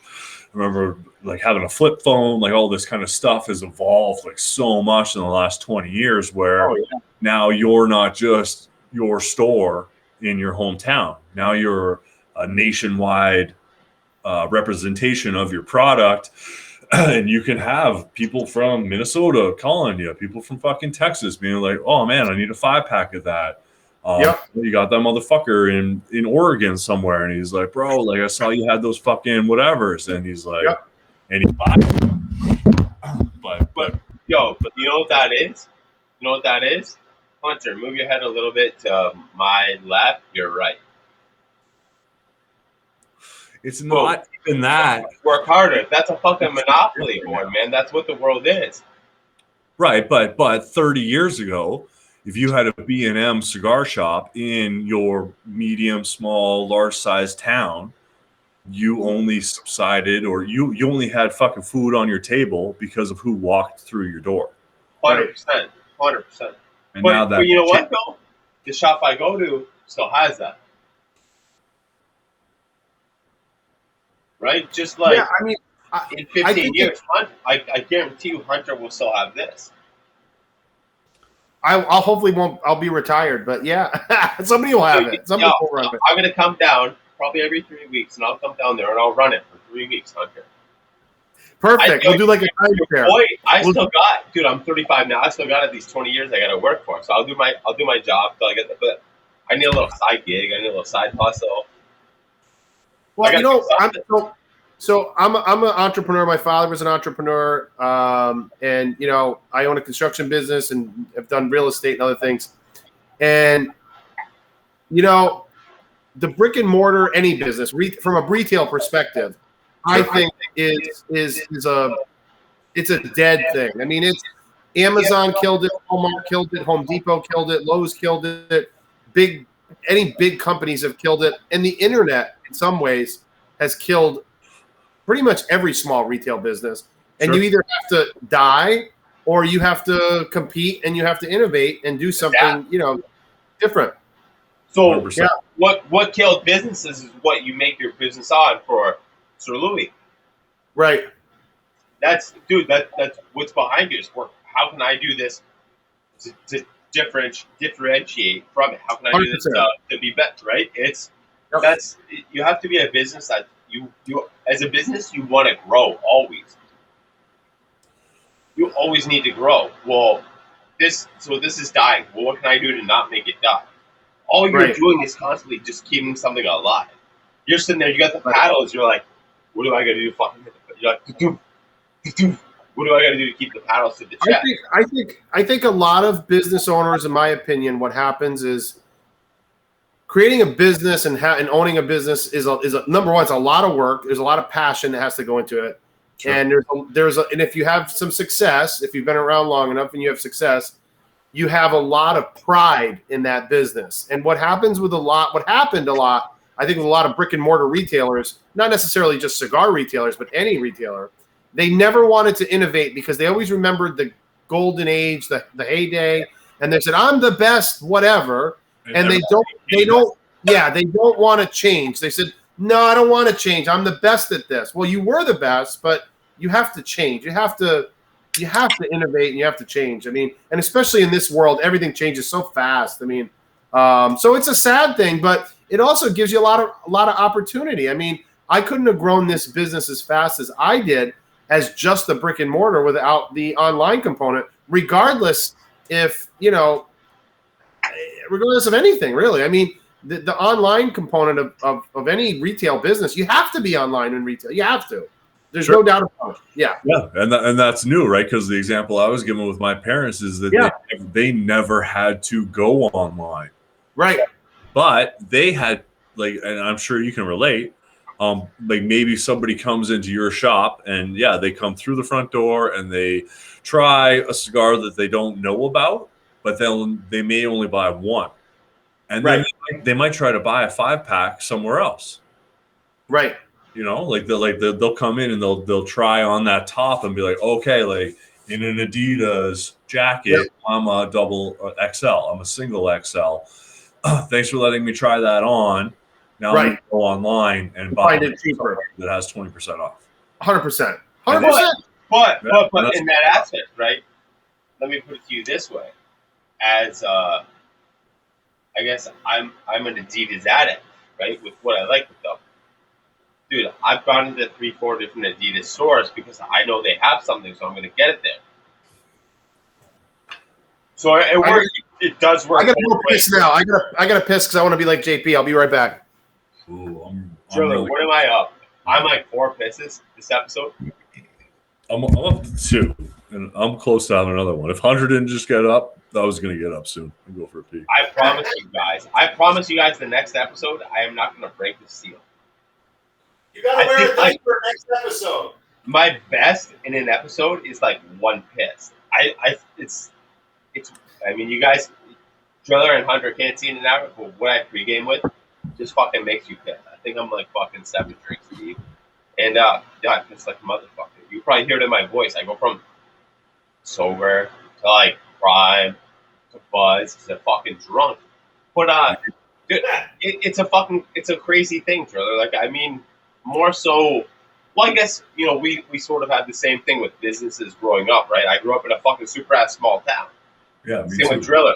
And, you know, you watch the businesses. And, dude, when I grew up in Dunnville, you know what I mean? Google that shit, Dunnville, Ontario, right? You grew up and you're like, oh, online.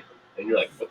Like, no, I'm not going to buy anything online. Like, they're going to hack my credit card. They're going to hack my bank card. They're going to, you know, do this shit.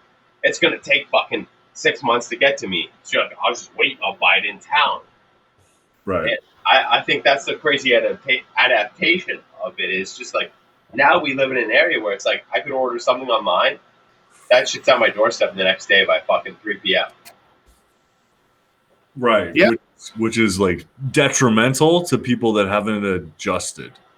But at the same time, though, We're going to pee. the fucking Hunter, Sir Louis Cigars, what's one convenient thing you've been ordering online? We order everything in my house. I mean, it's awful.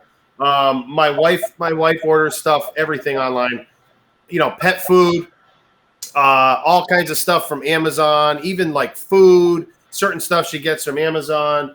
You know, she still goes to the grocery store, you know, at least once or twice a week.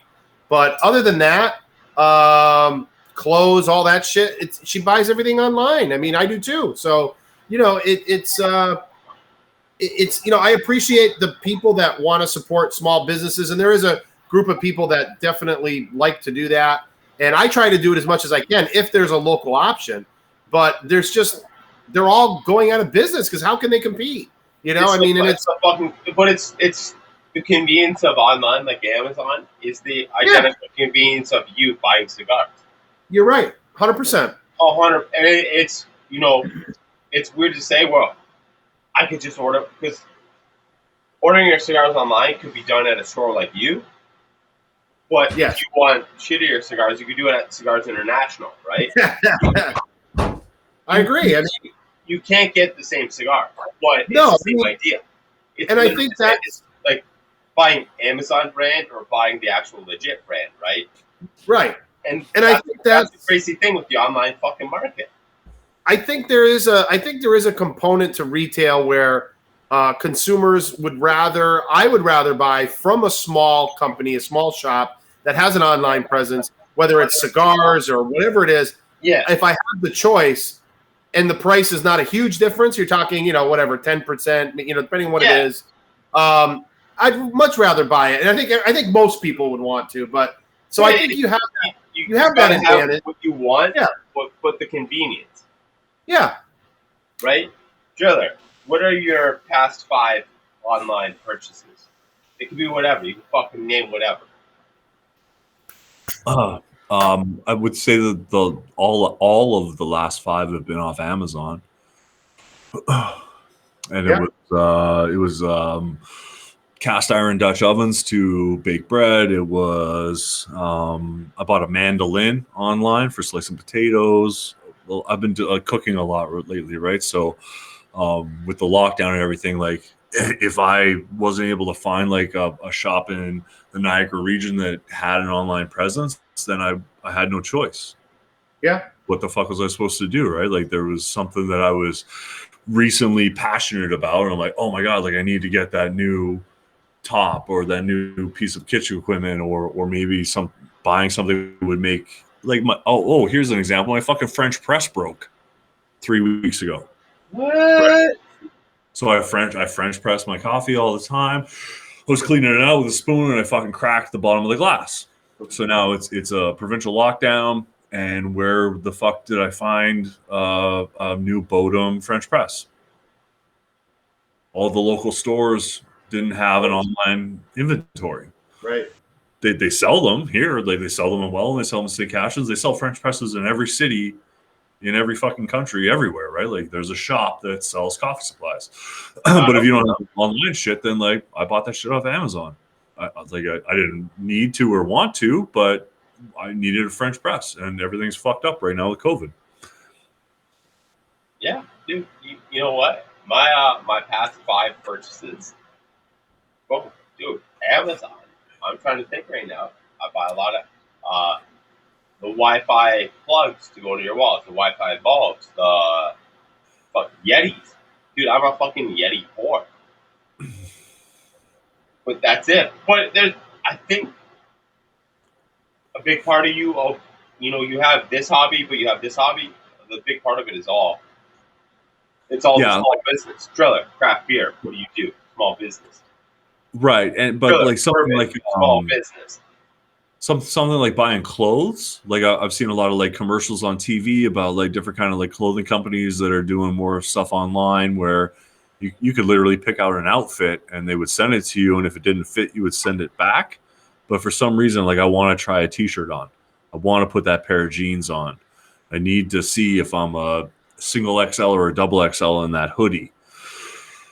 So buying like clothing online feels fucking weird.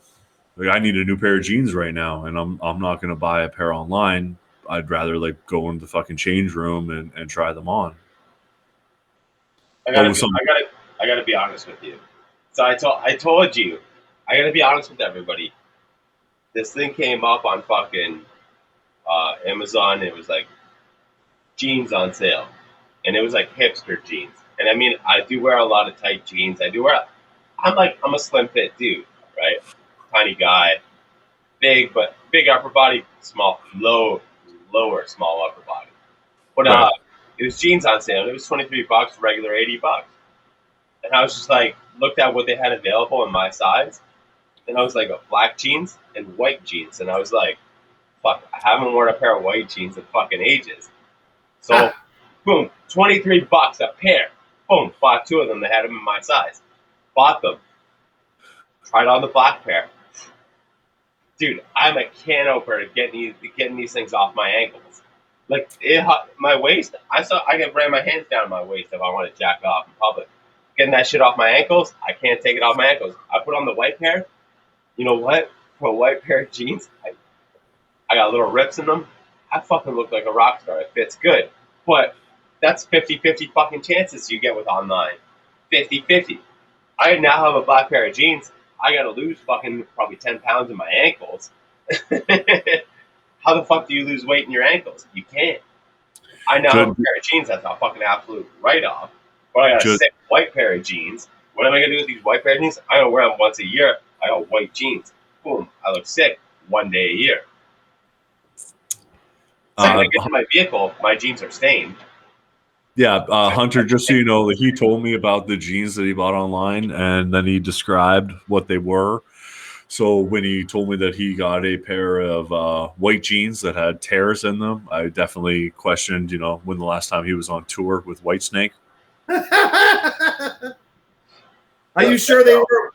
I think they were women's jeans, but you should check the label and see. Right? Dude, they're actually not, though. Legit, they're not. Hey, my wife said the exact same shit. Yeah. And I threw them at her. I'm like, look. She's like, no, they're guys' jeans. And I was like, why are the black ones so much tighter? She's like, try on the white ones. And then she's got a huge fucking retail background, right, with fucking big companies out here. And she's like, well, white always fits loose. It breaks down more. And I was like, yeah, okay. Well, she's like, put on the white jeans. I put on the white jeans, and I'm like, these are comfortable. Yeah, it's a weird situation that we're in with like the lockdown and store closures and all that kind of weird shit. But at the end of the day, like you're saying, Hunter, like, yeah, you have a B&M, but you sell online, and that's what you really want. Get what you really want it. That's a smart choice, because you can see that just having a retail store on the strip mall off Main Street in small town USA isn't going to pay the lease. right? And some people are stubborn, some people are too old, some people are too whatever to adjust, adapt, and overcome, right? We see it a lot even with the cigar industry, like guys that have shops in New York State, and like the tobacco laws are so fucked, like the tax is so crazy, right? So even having your line of work out, like just with the B&M and Sir Louis Cigars, could change if the state laws changed. Yeah, it's And very expensive here too. and everything changes, and you're like, what the fuck am I supposed to do? Like, are you kidding me? Like, But it's Right. I think it's it's your willing as a company or as a consumer, it's your ability to adapt and overcome. Like if I'm a hunter, what can I do to still get cigars to people? What can I do to still get cigars to people everywhere? Right. And as a consumer, what can I do to still get what I want? Right. Yeah, I mean, And- I think that one of the nice things with retail buying, online, is you open up stuff, especially for what I do, more artisan stuff, smaller batch stuff that's not available. I mean, really, in any town, really. I mean, it's just not, you don't get the selection that we have. sure. What I love about this business and what I like to do for my customers is I can take this brick and mortar and essentially move it to your front door. You know what I mean? Oh yeah. You can follow me on Instagram. I do one-on-one chats on Instagram DMs with customers, and I'll give them like a store tour, like you're here virtually. And to me, like any brick and mortar could do that. I mean, everyone has the app on their phone that you could video chat, but they don't want to do it. So That's the fucking big thing. You are using what you are using is free to you. It's free to me. It's free to Driller. It's free to fucking every single fucking guy that wants to take 5 minutes and set up the fucking Instagram. Everybody, that's my big thing where it's like, we're struggling over here. We're struggling over here as a small business. Well, no, you're choosing to struggle. I agree. I really do. I think that's my big dude. That's my big thing where it's like, what I want. If nobody can get it by me, everybody fucking can. They're choosing not to. Everybody can fucking sell anything fucking online. It's people's objective. Whether Driller's like, well, I don't want to buy jeans online. Well, don't buy jeans then. Buy a t-shirt. I mean, you have an option everywhere. Whether it's favorite, you have an option. No matter where you are in the world right now, you have the ability to fucking open up an online fucking thing. Oh yeah. It's you holding you back from not fucking. We can't be in business right now. Why can't you sell online? You sell dog food. You sell fucking Yeti cup. You sell fucking cigars. You can sell fucking condoms online. Sure. Yeah. And I find all my teeth whitening shit online. A lot of it is like, if you are like a B&M, like your monthly lease or whatever is based off your square footage. So you could be stuck in the old mentality where it's like, wow, like I need to have like a 3,000 square foot shop or a 2,000 square foot shop or something, right? To bring the people in from the streets, from the community to come in and love my shop and enjoy like shooting the shit with the boys and all that kind of stuff. But at the end of the day, like your square footage might fuck you in the end because things are changing. Oh yeah. Well, like, hey, like I just have I got 1,000 square feet. Like half of it's in the back and it's all inventory, and the front is some high tops and some nice chairs, and you can come and you can smoke and you can chill. And then, but we're just here for the cigars because me having 3 kinds of coffee or having different kind of craft beers on tap or stuff like that might not, even though that's a wonderful thing to experience. You go in, you have a nice fucking craft beer, you're enjoying your favorite cigar, you're sitting in a comfortable place. That might actually not be the best interests of the person that owns the business. Right. Oh yeah, 100%. Like I would want to provide my customers like the greatest in-house cigar experience that they could have, but then my square footage bill is fucking retarded, or my hydro's going up too much, or I have half full kegs sitting in the back that are going skunky because it's not moving. But, dude, if you have that many people that are willing to, venue your place, you have that many people that are willing to, if you have I got 3,000 square feet of cigars. There's that many people. If they want to come there and visit every day, there's that many people that will smoke that shit from their house or from wherever they want to smoke it. Right. Same with craft beers, dude. Craft breweries are doing better now than they ever did. I liked it better when you said craft beeries. Brewery, right? I did say breweries. Beeries. It's like beers, but breweries. But Yeah, dude, if I want to visit a craft brewery now, I dress like a fucking asshole outside of here. I dress the exact same. I wear a tracksuit. I'll go out there with my wife. My wife's dressed nice. I look like a fucking cocksucker when I go out there. But you know what, though? I go to pick up beer now at a brewery. I want this. They're like, okay, boom, they're gone. I don't have to sit there and fucking be with their pretentious fucking. You see them like what IPAs do you have? You know, I got the menu in front of me. They're like, what's in the menu in front? Listen, motherfucker, you're gonna have $15 tip. Just fucking read it to me, you cocksucker. Like, read it to me. When you're at a brewery, the people there are there to fucking read shit to you. You don't physically have to read. You just gotta tell them, dude, read it to me. Like, I'm not reading it. This is not my job. Read it to me. Like, yeah, and there's, it's the pretentiousness, but yeah, the breweries. Dude, if I roll into a brewery, if Driller rolls in a brewery and I'm like, what's in this IPA? And they're like, it's on the menu. And I'm like, fucking read it to me. I'm not reading your menu. What do you recommend? When I ask you, what do you recommend? Fucking tell me what's in it. Don't be pretentious. Just fucking read it to me. Well, and that's why I said, like, with my shop, whether it's in person, you're here, or if you're online, that's why I love it. I mean, even just through DMs, but I find the one-on-one chat, with customers all over the world. I mean, we ship all over the world. You create that rapport like you do in person. It's the closest thing to being in person. But and it's never having to explain yourself on it. They're like, why'd you recommend this cigar to me? And you're like, oh, I don't know. I taste a lot of walnuts. You like dick. I don't know. Like, right. You never have to explain yourself.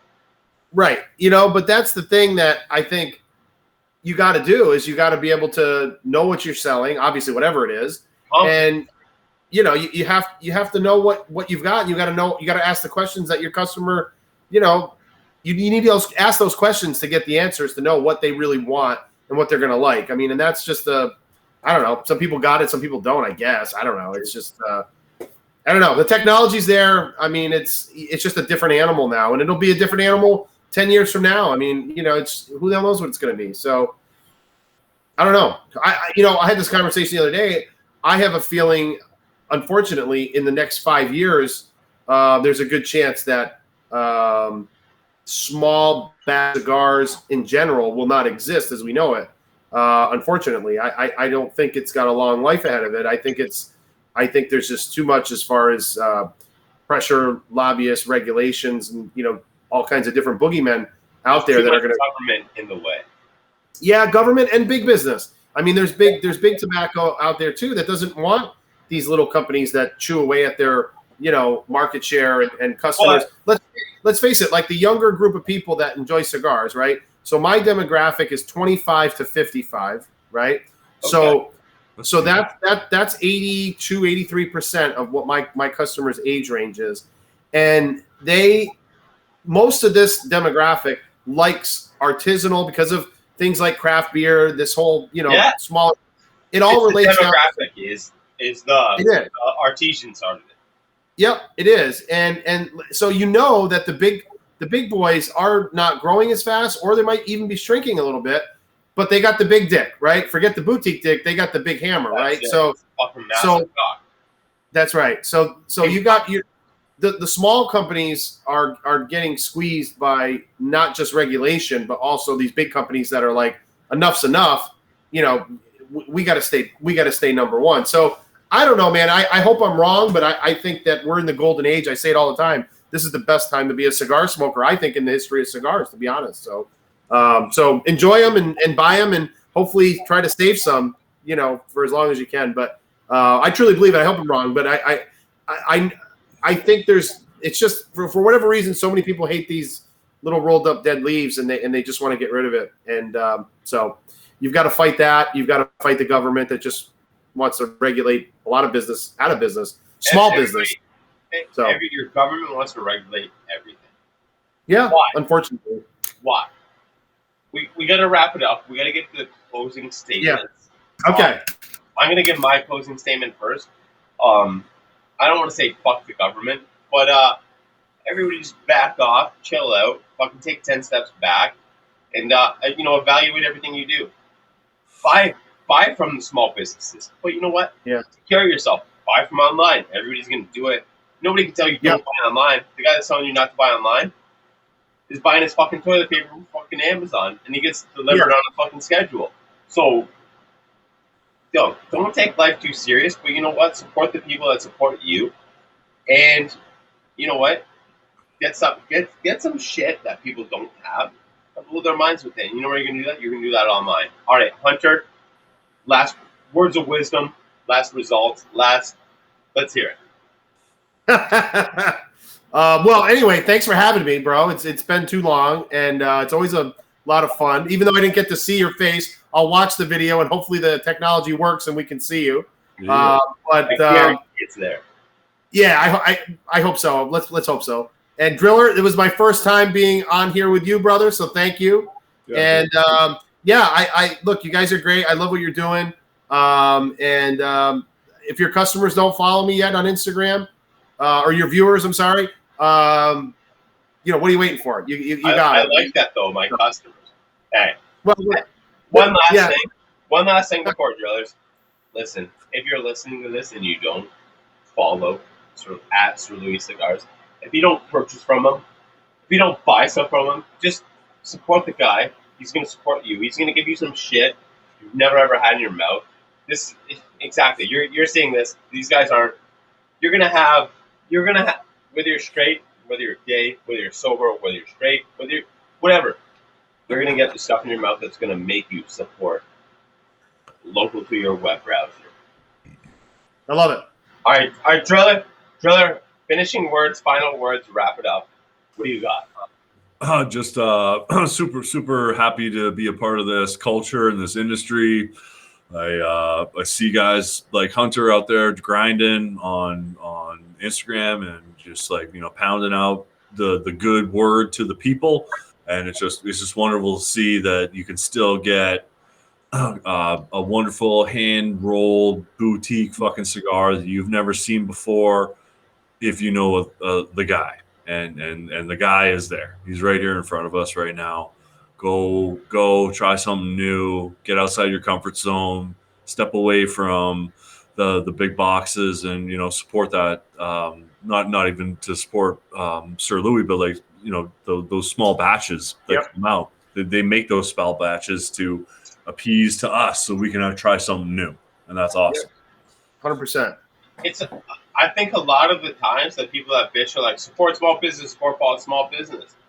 You roll into their driveway, you roll into you see their bank account and shit like that. They're not supporting that many small businesses. Do as we say, don't do as we do. That's what they preach, right?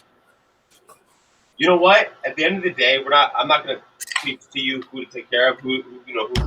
No, take care of the people that take care of you. That's what it is. That's what it do. That's what it does. Take care of the people that take care of you. You know what?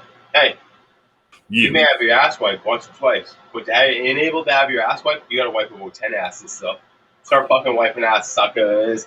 Peace out till the next episode.